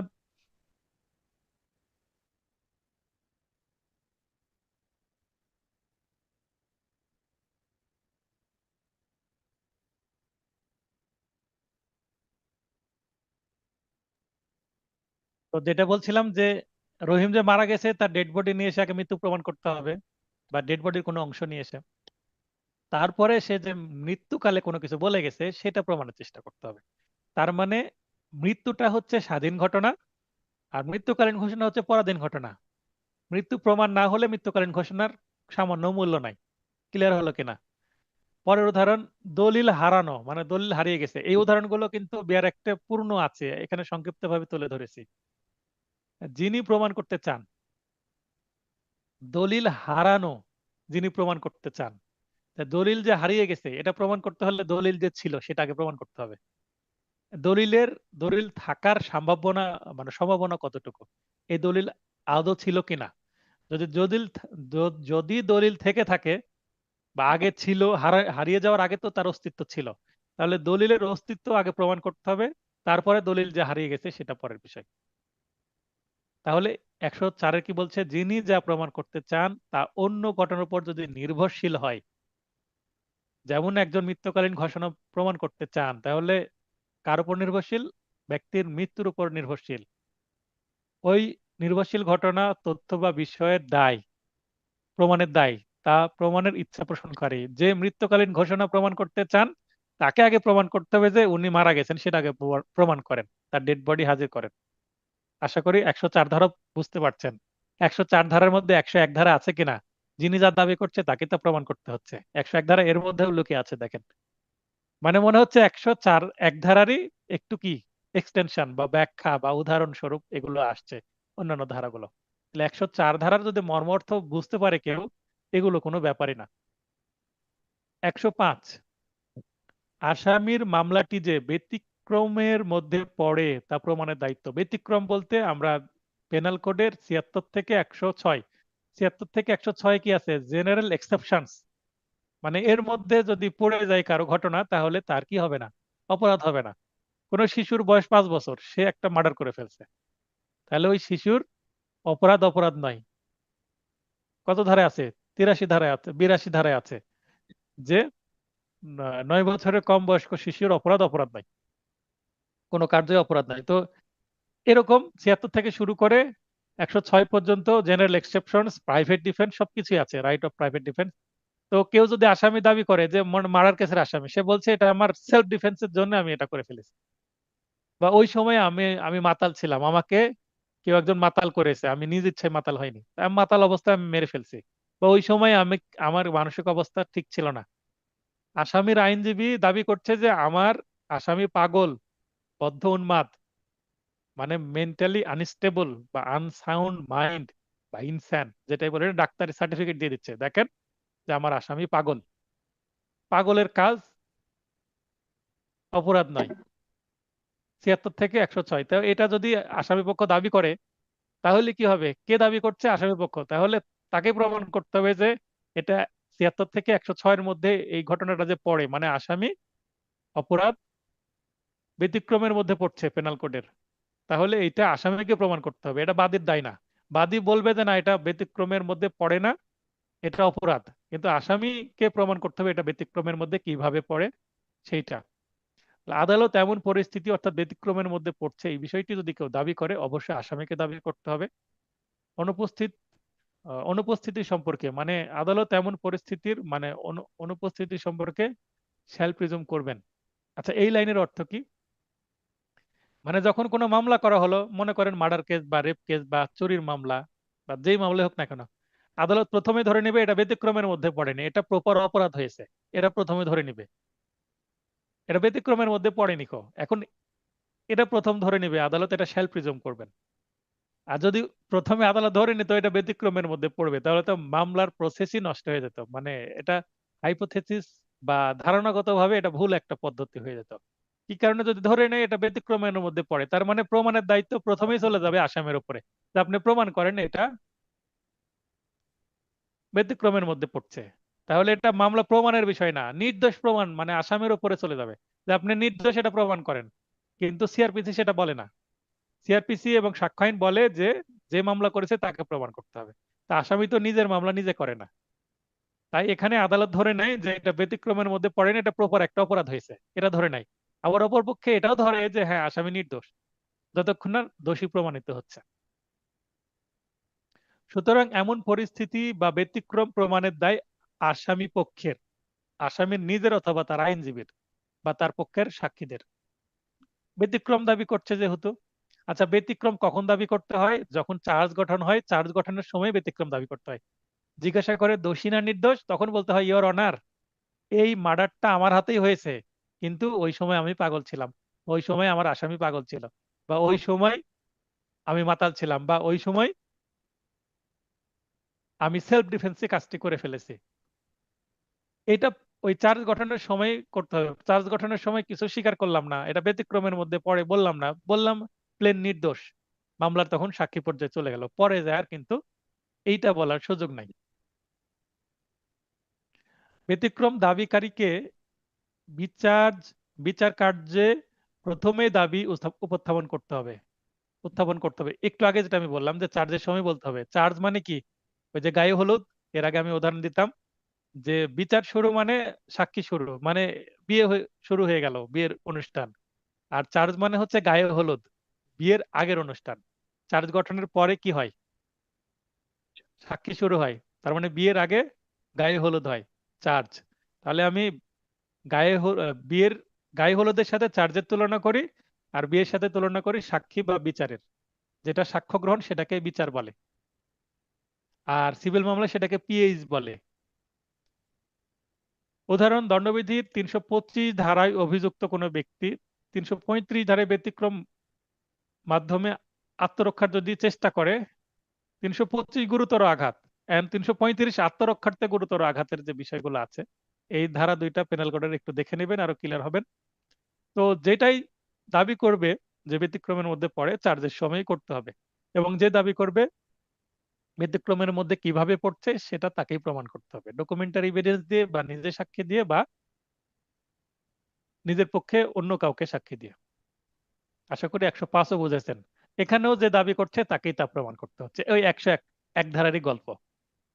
106, যে বিষয় বিশেষভাবে কোনো ব্যক্তির অবগতির মধ্যে পড়ে তা প্রমাণের দায়িত্ব। আপনি রেলগাড়িতে টিকিট কেটে উঠেছেন, কিন্তু পকেট থেকে টিকিটটা হারিয়ে গেছে।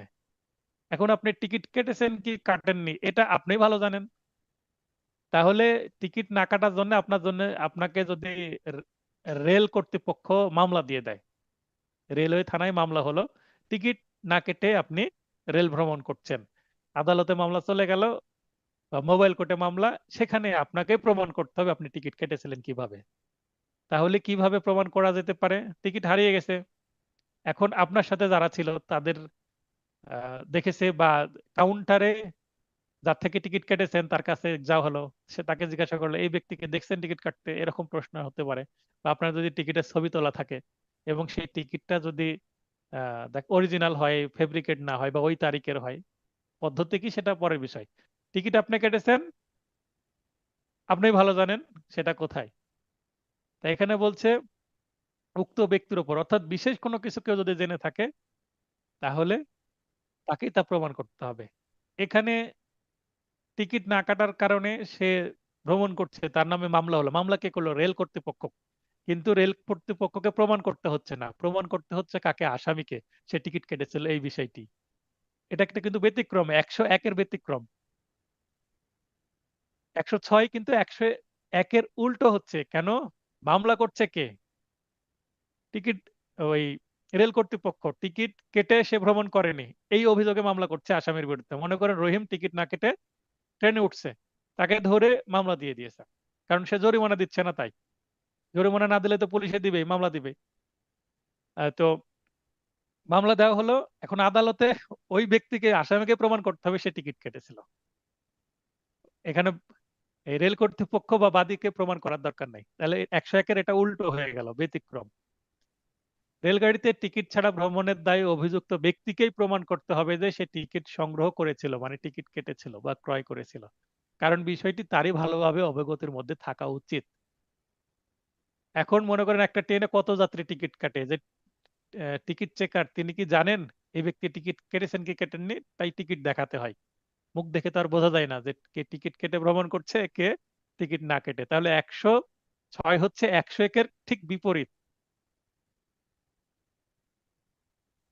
তবে এখানে কিছুটা আবার মিলও আছে, কারণ যে টিকিট কেটেছে সে দাবি করছে আমি টিকিট কেটেছিলাম, হারাই গেছে, এই কারণে ওই অংশটুকু তাকে প্রমাণ করতে হচ্ছে। কিন্তু মামলার যে বেসিক যদি চিন্তা করি, বাদী মামলা করেছে, বাদীকে এখানে প্রমাণ করতে হচ্ছে না কিছু, আসামিকে প্রমাণ করতে হচ্ছে, ওই প্লে অফ এলিবির মতন।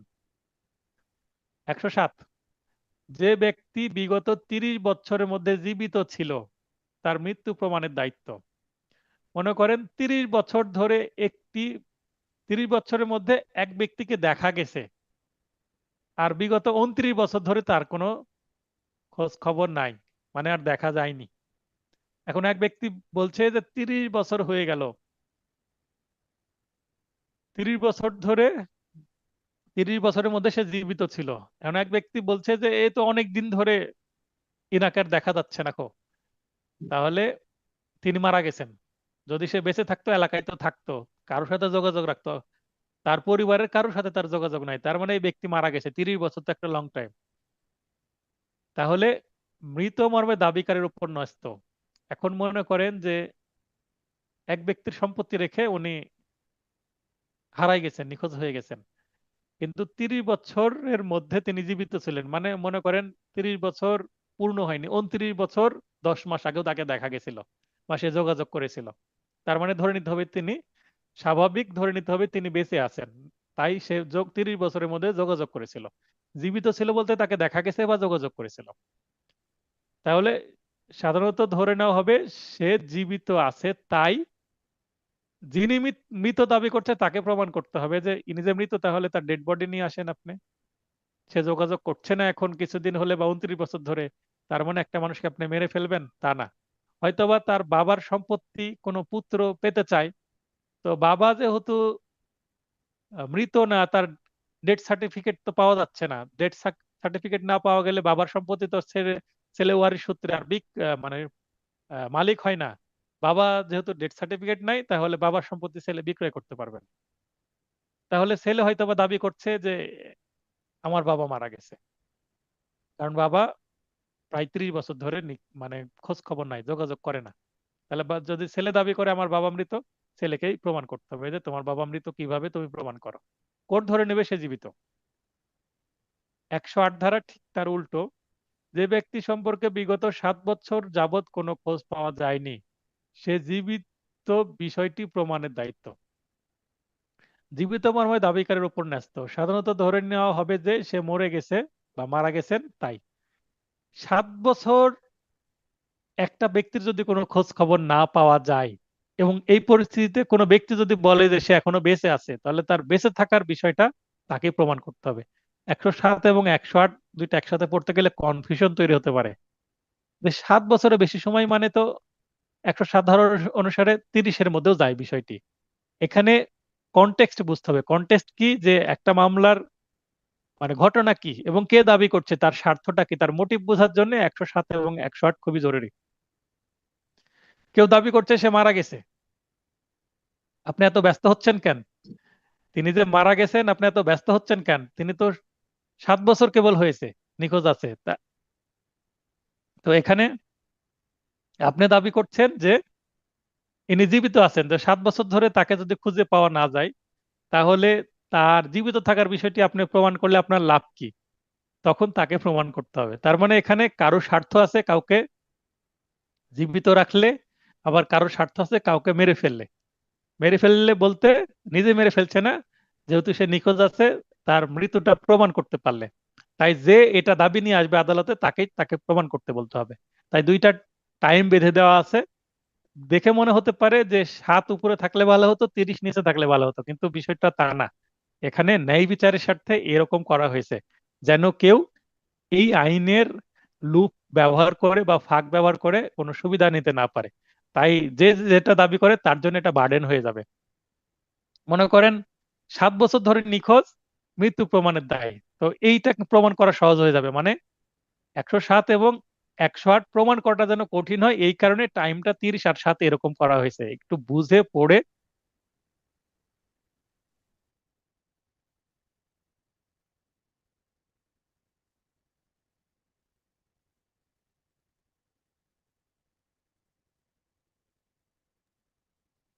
দুঃখিত, কন্টিনিউয়াস কথা বলছি। আর কিছুক্ষণ আগে এক আত্মীয়কে নিয়ে আবার এক আত্মীয়কে নিয়ে মেডিকেলে গেছিলাম। মানে ডাইনক মানে এসির মধ্যে ছিলাম, এই কারণে একটু কাশির মতো লাগছে। আবার চা পান করা হয়নি। তাড়াতাড়ি করে এসেই 10 মিনিট ডিলে করলাম ক্লাসে ঢুকতে, মেডিকেল থেকে আসছিলাম তাই। আচ্ছা, একটু দম নিই, তাহলে হয়তোবা সমস্যা হবে না। কাশি না, কিন্তু জাস্ট বেশি কথা বলা, এসিতে থাকার কারণে এরকম হচ্ছে। তো কি বলছিলাম, 107 এবং 108 নিজেরা একটু পড়ার চেষ্টা করবেন এবং পড়ার সময় এই সেন্সটা রাখবেন যে দাবি করছে তার প্রমাণ করাটা যেন টাফ হয়ে যায়, এই কারণে টাইমটা একটু উল্টো করে সেট করা হয়েছে। 107-এ 7 দিলে ভালো হতো এবং 108-এ 30 দিলে ভালো হতো, এরকম মনে হতে পারে আপনাদের। এটা অযৌক্তিক বা ইলজিক্যাল মনে হতে পারে আপনাদের। আমারও তাই মনে হয়েছিল, কিন্তু পরে ভেবে দেখছি যে যে প্রমাণ করতে চাচ্ছে তার স্বার্থেই প্রমাণ করতে চাচ্ছে। এবং এই যে ব্যক্তি আহ, যে ব্যক্তি হারিয়ে গেছে বা যার খোঁজ পাওয়া যাচ্ছে না বা খোঁজ পাওয়া গিয়েছিল, মানে যে ব্যক্তিকে নিয়ে কথা হচ্ছে সেই ব্যক্তির স্বার্থেই সে দীর্ঘদিন নাই, সে জীবিত আছে, এটা ধরে নেওয়া আদালতের একটা নৈতিক দায়িত্বের মধ্যে পড়ছে। এই কারণেই এই সেকশন 2টা এরকম করা হয়েছে ন্যায় বিচারের স্বার্থে। 109 অংশীদারগণ বা জমিদার প্রজা মালিক প্রতিনিধির মধ্যে সম্পর্ক প্রমাণের দায়িত্ব। একজন আরেকজনের সাথে যদি সম্পর্ক থাকে সেটা প্রমাণের দায়িত্ব কার? সম্পর্ক আছে মর্মে পক্ষদ্বয় কাজ করেছে প্রতীয়মান হলে, সম্পর্ক নেই বা অবসান ঘটেছে মর্মে দাবিকারের উপর ন্যস্ত হবে। মনে করেন এই যে একটা পার্টনারশিপ বিজনেস, এই বিজনেসটা একজন বলছে যে এই বিজনেসটা নাই, পার্টনারশিপ আমাদের ভেঙে গেছে, যে যে দাবি করছে ভেঙে গেছে তাকে প্রমাণ করতে হবে। এরকম এটা পড়লে খুব সহজ, কঠিন কিছু না। 110, মালিকানা প্রমাণের দায়িত্ব। দখলকারী ব্যক্তি মালিক নয় মর্মে দাবিকারীর ওপর ন্যস্ত। একটা কমন সেন্সের বিষয়। মনে করেন এই মোবাইল ফোনটা আমার হাতে আছে, স্বভাবতই সবাই মনে করবে এটা আমারই ফোন। তারপর এই যে পোশাক আমি একটা পরে আছি, স্বভাবত মনে করবে এটা আমারই পোশাক। তো এখানে মনে করেন একটা কার যার কাছে আছে, স্বভাবত মনে করবে হয় সেই কারের ড্রাইভার অথবা সে কারের মালিক বা ভাড়াটিয়া। আচ্ছা, কারটা একটু কনফিউশন তৈরি করতে পারে। একটা জমি বা একটা বাড়ি, একটা গ্রামে একটা মানুষের বাড়ি আছে, ওই বাড়িতে একটা মানুষ বসবাস করে, তো স্বভাবত ধরে নেবে ওই বাড়িটা ওই মানুষেরই। মনে করেন একটা ধানি জমি আছে, এই জমি রহিম মালিক, রহিম সেখানে চাষ করছে, সবাই ধরে নেবে এই সম্পত্তির মালিক রহিম, তাই রহিমের দখলেই আছে। এখন করিম এসে যদি বলে বা রানা এসে যদি বলে যে এই সম্পত্তি তার না, সে মালিক না, তাহলে দাবি কে করছে? অপর ব্যক্তি, একটা আগন্তুক, একটা স্ট্রেঞ্জ অপরিচিত পার্সন এসে বলছে, যার সাথে জমির কোনো কানেকশনই নাই। হয়তোবা সে প্রকৃত মালিক হতে পারে, কিন্তু দখলে যার আছে সবাই তো সেটাই মনে করবে যে যার দখলে আছে সেই মালিক। এখন যে দাবি করছে উনি মালিক নয়, তাহলে যিনি এটা দাবি করছেন তাকেই সেটা প্রমাণ করতে হবে। যেমন আমরা এসআর অ্যাক্টের 9 ধারায় বা 8 ধারায় যদি মামলা করতে চাই যে এটার দখলে তো আমি এই মুহূর্তে নাই, আমার দখল হারাই গেছে, কিন্তু এটার মালিক আমি, 8 ধারায় যেটা দাবি করি আমরা। তো 8 ধারায় দাবি করছি যে এটার মালিক আমি, 842 ধারায় এটা মালিকানা শর্ত ঘোষণা করে দেন এবং দখলটা উদ্ধার করে দেন, তাহলে তাকে তো প্রমাণ করতে হবে। ওই 101-এর মধ্যে এটা চলে যাচ্ছে যে যে যা দাবি করছে তাকেই তা প্রমাণ করতে হচ্ছে। আচ্ছা, সবকিছু ঠিক আছে, একজন মেসেজ দিয়েছেন, ধন্যবাদ। তাহলে 111 ধারা, 111 ধারায় গতদিন একটু টাচ দিয়েছিলাম যে লেনদেনের ক্ষেত্রে এক পক্ষের সক্রিয় আস্থার সম্পর্ক, সেক্ষেত্রে সরল বিশ্বাস প্রমাণের দায়িত্ব, যে কোনো লেনদেন হয়েছে সরল বিশ্বাসে, এটা প্রমাণের দায়িত্ব কার? এটা নির্ভর করবে যিনি সম্পর্কের দিক দিয়ে সুপিরিয়র, সম্মানিত, এবং যিনি উপরে আছেন। যেমন পুত্র এবং পিতা, পিতার উপরে নির্ভর করবে। পিতা পুত্রের মধ্যে কোনো যদি ঝামেলা তৈরি হয়, তাহলে কোনো কাজটি সরল বিশ্বাসে করেছেন এটা প্রমাণের দায়িত্ব হচ্ছে পিতার। তেমন মক্কেল এবং উকিলের মধ্যে যদি কোনো প্রবলেম হয়, তাহলে এখানে উকিল যেহেতু মক্কেলের থেকে সুপিরিয়র বা ঊর্ধ্বে থাকেন, সেক্ষেত্রে উকিলকেই সেটা সরল বিশ্বাসের বিষয়টি প্রমাণ করতে হবে। অর্থাৎ যাকে বিশ্বাস করে লেনদেন হয়, সরল বিশ্বাসে লেনদেন প্রমাণের দায়িত্ব তার উপর ন্যস্ত। এখানে সরল বিশ্বাস কি? একজন অ্যাডভোকেটকে সরল বিশ্বাসে একজন মক্কেল তার মামলা পরিচালনার জন্য নিযুক্ত করেন। অ্যাডভোকেটের উপরে মক্কেলের মামলায় জয় পরাজয় নির্ভর করে। অতএব এখানে সরল বিশ্বাসেই তার প্রতি যেহেতু বিশ্বাস করে সবকিছু করা হয়, এবং অ্যাডভোকেট কোনো কিছু করেছেন তার কারণে যদি মক্কেল ক্ষতিগ্রস্ত হয়, এক্ষেত্রে সরল বিশ্বাসেই অ্যাডভোকেট পেশাগত দিক থেকে করেছেন, এটা প্রমাণের দায়িত্ব অ্যাডভোকেটের। 112 খুবই গুরুত্বপূর্ণ একটি সেকশন। এখানে 112-র যে বিধান, এটা একটি কনক্লুসিভ প্রুফ, মানে এইটা খণ্ডন করার সুযোগ নেই। বিবাহ স্থির অর্থাৎ বলবৎ থাকাকালে, অর্থাৎ বিয়ে হয়েছে তালাক হয়নি, সন্তানের জন্মই তার বৈধতার চূড়ান্ত প্রমাণ, যেটা অখণ্ডনযোগ্য, অর্থাৎ এটা একটি কনক্লুসিভ প্রুফ। কোনো নারী পুরুষের বিয়ে হয়েছে, বিয়ের পরে যদি সন্তান জন্ম হয়, তাহলে ধরে নিতে হবে যে এই পুরুষেরই সন্তান, মানে হাজবেন্ড এবং ওয়াইফেরই সন্তান এটা। হাজবেন্ড অস্বীকার করতে পারবে না যে এই সন্তান তার না।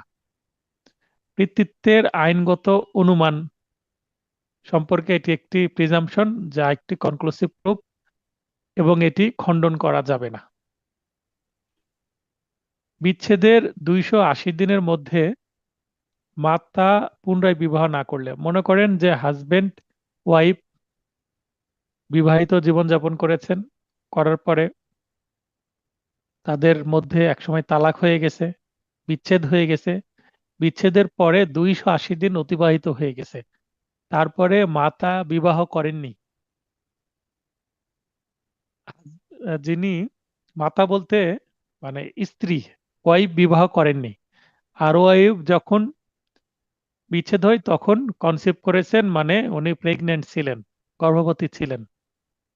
তো গর্ভবতী থাকা অবস্থায় যদি তালাক হয়ে যায় এবং তালাকের পরে 280 দিনের মধ্যে যদি সন্তানের জন্ম হয়, তাহলে যিনি সন্তান দান করলেন, অর্থাৎ ওই স্ত্রী বা মাতা, নতুন সন্তানের মা, তিনি অন্য জায়গায় যদি বিবাহ না করেন, তার মানে ধরে নিতে হবে যে আগের যে স্বামী, যার সাথে 280 দিন আগে তালাক হয়েছে, তিনিই হচ্ছেন এই মহিলার সন্তানের পিতা।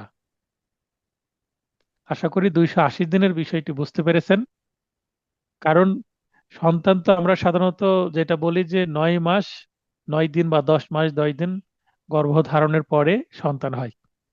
তো 10 মাস 10 দিন শুনি, কিন্তু বাস্তবে যেটা দেখা যায় মেডিকেলি 9 মাস 10 দিন, 9 মাসের মতো একটা গড় সময় লাগে। তো 280 দিন, এই সংখ্যাটা মনে রাখবেন। এটা কিন্তু প্রশ্নতে আসে, এমসিকিউ প্রশ্নতে। এক্ষেত্রে একত্রে থাকাকালে মিলনে বাধা না থাকলে, অর্থাৎ সম্ভাবনা না থাকলে, কনসিভ করার সময়, একত্রে থাকাকালে মিলনে বাধা না থাকলে বা সম্ভাবনা না থাকলে, অর্থাৎ কনসিভ করার সময়, এখন হাজবেন্ড ওয়াইফ বিবাহিত, কিন্তু স্বামী চলে গেছেন বিদেশে, স্ত্রী বাসায় একা থাকেন, স্বামী বিদেশে স্ত্রী একা থাকেন, অথবা দুইজন দুই জায়গায় থাকেন, একই দেশে থাকেন কিন্তু চাকরির সুবাদে হয়তো বা আর্মিতে বা নেভিতে বা ফোর্সে বা অন্য কোনো চাকরি করেন, স্বামী বা স্ত্রী চাকরি করেন, সেই সুবাদে তারা বিয়ের পরে একত্রে থাকেন না, দুইজন দুই জেলায় থাকেন অথবা দুই দেশে থাকেন। এরকম ক্ষেত্রে কিন্তু তাদের শারীরিক সম্পর্ক হওয়া, ফিজিক্যাল বা সেক্সুয়াল ইন্টারকোর্স হওয়া কিন্তু সম্ভব নয়। এই ক্ষেত্রে যদি হয়, সেক্ষেত্রে স্বামী কিন্তু দাবি করতে পারে যে এই সন্তান আমার না। এটাই বলা হচ্ছে। বিবাহের ন্যূনতম 229 দিনের মধ্যে সন্তান সন্তান জন্মালেও সকল ক্ষেত্রেই সন্তানটি বৈধ, যা চূড়ান্ত প্রমাণ। এই যে 229 দিনের বিষয়টি কিন্তু 112 ধারার বেয়ার অ্যাক্টের মধ্যে নাই। এটা একটা কেস ল, যেটা কেস ল থেকে আমি অ্যাড করেছি। একজন উম, মানে নিউ ম্যারিড কাপল বিয়ের 229 দিনের মধ্যে সন্তান হয়েছে, তাহলে ধরে নিতে হবে যে তাদের যে প্রথম ফুলসজ্জার রাত, সেই সময় অথবা তার কিছুদিনের মধ্যেই স্ত্রী ব্যক্তিটি কনসিভ করেছেন, এবং এই নতুন যে স্বামী, তার মাধ্যমেই তিনি গর্ভবতী হয়েছেন, এবং এই সন্তান তাদেরই।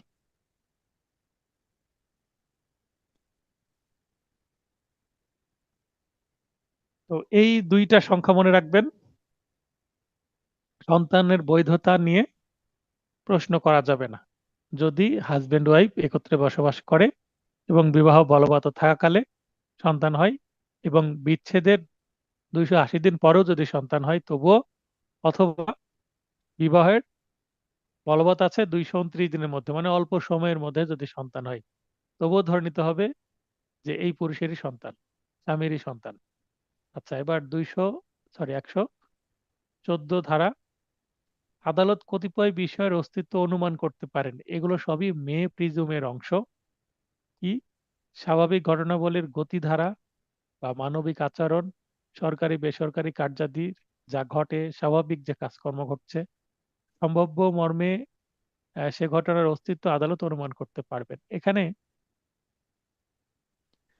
দ্য কোর্ট মে প্রিজুম, এই লাইনটা দেওয়ার পরে এখানে দেখবেন যে A B C D E F G H I এইভাবে লাইনগুলো দেওয়া আছে। তো দ্য কোর্ট মে প্রিজুমের পরে দ্যাট দিয়ে শুরু করতে পারে। হ্যাঁ, সোহেল ভাই কি যেন বলবেন, বলেন। হ্যাঁ স্যার, আপনার এই যে সালাম আলাইকুম স্যার। হ্যাঁ, ওয়ালাইকুম আসসালাম। স্যার এই যে আপনার এখানে 280 দিন বিদেশে থাকলো, তাহলে স্যার এটা খণ্ডনযোগ্য খণ্ডনযোগ্য, তাহলে অখণ্ডনযোগ্য তাহলে কিভাবে হলো স্যার? আপনার খণ্ডনযোগ্য তাহলে তো হবে, আপনার 280 দিন হয়তো বিদেশে থাকবে দুই জায়গায়। এখানে বলা হয়েছে যে মিলনে বাধা না থাকলে, সম্ভাবনা না থাকলে, তার মানে যদি বিদেশে থাকে তাহলে খণ্ডনযোগ্য, সেটা তো ব্যতিক্রম। বুঝতে পারেননি? জি স্যার। যদি স্বামী ডিস্টেন্স মেনটেন করে চলে যে এই সময়টুকুর মধ্যে স্ত্রীর কাছে আসেইনি, তাহলে তিনি দাবি করতে পারেন। এটা একটা ব্যতিক্রম। এখানে এখানে লিখাইতে আছে মিলনে বাধা যদি না থাকে, একত্রে থাকাকালে মিলনে বাধা না থাকলে। মিলনে বাধা থাকার অর্থ যে তারা সম্ভাবনা নাই, দূরে ছিল। এটা যদি প্রমাণ করতে পারে তাহলে খণ্ডনযোগ্য। এটা একটা জি স্যার। জি ব্যতিক্রম।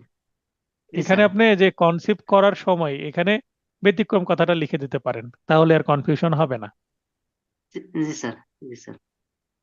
ঠিক আছে। আসসালামু আলাইকুম স্যার। এভাবে হ্যাঁ, অবশ্যই প্রশ্ন করবেন যদি প্রবলেম থাকে। হ্যাঁ, জি অনেকে স্যার। যে ক্লাস শুরু হয়ে যাওয়ার পরে লাইনে প্রবেশ করছেন, সমস্যা হচ্ছে, তাদেরকে বারবার অ্যাডমিট করতে হচ্ছে। আপনারা চেষ্টা করবেন ক্লাসের শুরুতেই ক্লাসে প্রবেশ করার। আর সোহেল ভাই যদি নয়েজ না করেন লাইনে থাকতে পারেন। আচ্ছা, জি একশো স্যার। ওকে চোদ্দ স্যার। থেকে কি ধরনের প্রশ্ন আসে? আমরা আগে চলে যাবো এমসিকিউ প্রশ্নে, তারপরে আবার ফিরে আসবো 114-তে। না হলে 114 কেন ইংরেজিতে এভাবে দিয়েছি বুঝতে পারবেন না। দেখেন 114, দ্য কোর্ট মে প্রিজুম। একটু আগে আমি পড়েছি এই লাইনটা, দ্য কোর্ট মে প্রিজুম। তারপরে দেখেন কি দেওয়া আছে, that judicial and official acts have been regularly performed.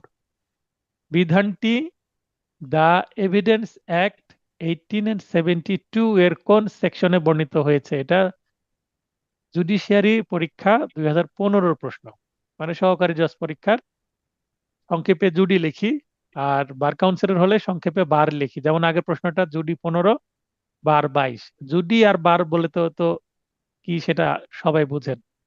তো এটা কোথায় আছে দেখেন, উত্তরে ঘ 114 ধারায় আছে। তাহলে এখানে ঘ 114 তে আছে এটা।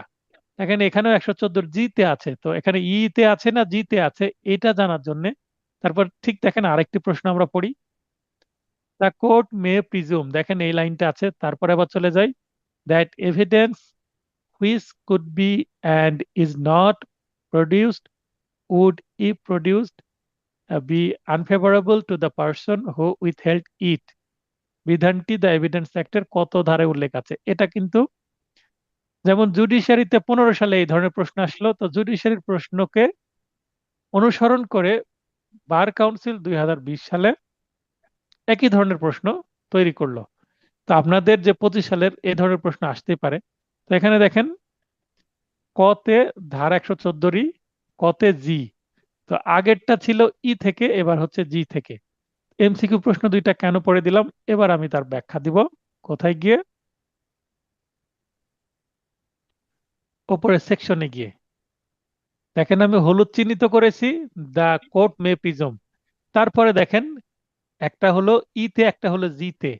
তো দেখেন এখানে that judicial and official acts have been regularly performed. তাহলে এই যে দা কোর্ট মে প্রিজুম, এখান থেকে একটু নিয়েছে, আর এই থেকে নিয়েছে পুরোটা, নিয়ে সেন্টেন্স পূর্ণ করেছে।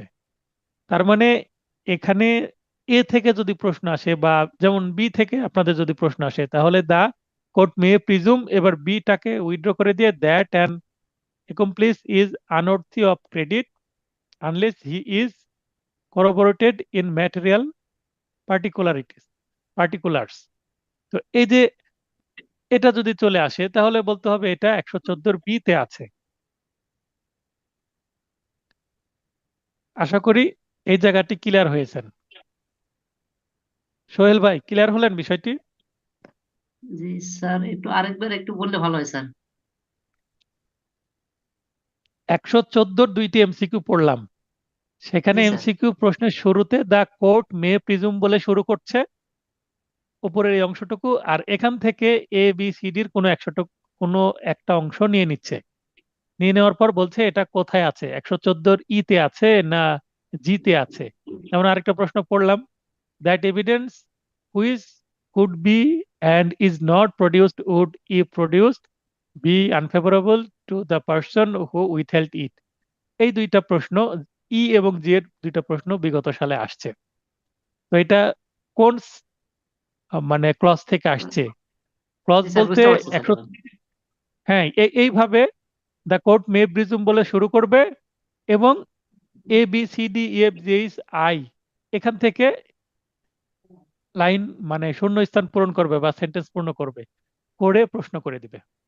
তখন আমাদের বুঝে নিতে হবে কোথা থেকে করেছে। তো এখান থেকে প্রশ্ন আসার সম্ভাবনা ইংরেজিতে আছে, তাই এইভাবে আমি তুলে দিয়েছি। এর বাংলা কি যদি আপনারা মনে করেন বিয়ার একটা দেখে নিতে পারেন। আর পড়লে বোঝা যাচ্ছে যে দ্যাট অ্যান অ্যাকমপ্লিশ বলতে আহ, কোনো মামলায় যদি একাধিক আসামি থাকে তাহলে সহযোগী আসামিকে অ্যাকমপ্লিশ বলে। ইজ আনঅর্থে অফ ক্রেডিট মানে তার কথা বিশ্বাস করা যাবে না, আনলেস যদি না হি ইজ করবোরেটেড ইন ম্যাটেরিয়াল পার্টিকুলারিটিস মানে শুধুমাত্র সহযোগী আসামির কথার উপর ভিত্তি করে আদালত কোনো সিদ্ধান্ত নেবেন না যতক্ষণ না তার কথার সাথে পারিপার্শ্বিক সাক্ষ্য সাপোর্টিভ কোনো এভিডেন্স আসে, মানে তার কথার সাথে মিল আছে এরকম কোনো আলামত যদি পাওয়া না যায়, তাহলে আদালত শুধুমাত্র সহযোগী আসামির কথার উপর ভিত্তি করে কোনো আসামিকে কি দিবে না, সাক্ষী দিবে না, মানে সাজা দিবে না। তো বেয়ার অ্যাক্টে যাদের বাংলা ইংলিশ উভয় বই আছে তারা এখান থেকে এর বাংলাটা দেখে নেবেন। তো এইভাবে আসতে পারে। 114 একটু গুরুত্ব দিয়ে পড়তে হবে, এখান থেকে প্রশ্ন আসার সম্ভাবনা ভালোই আছে।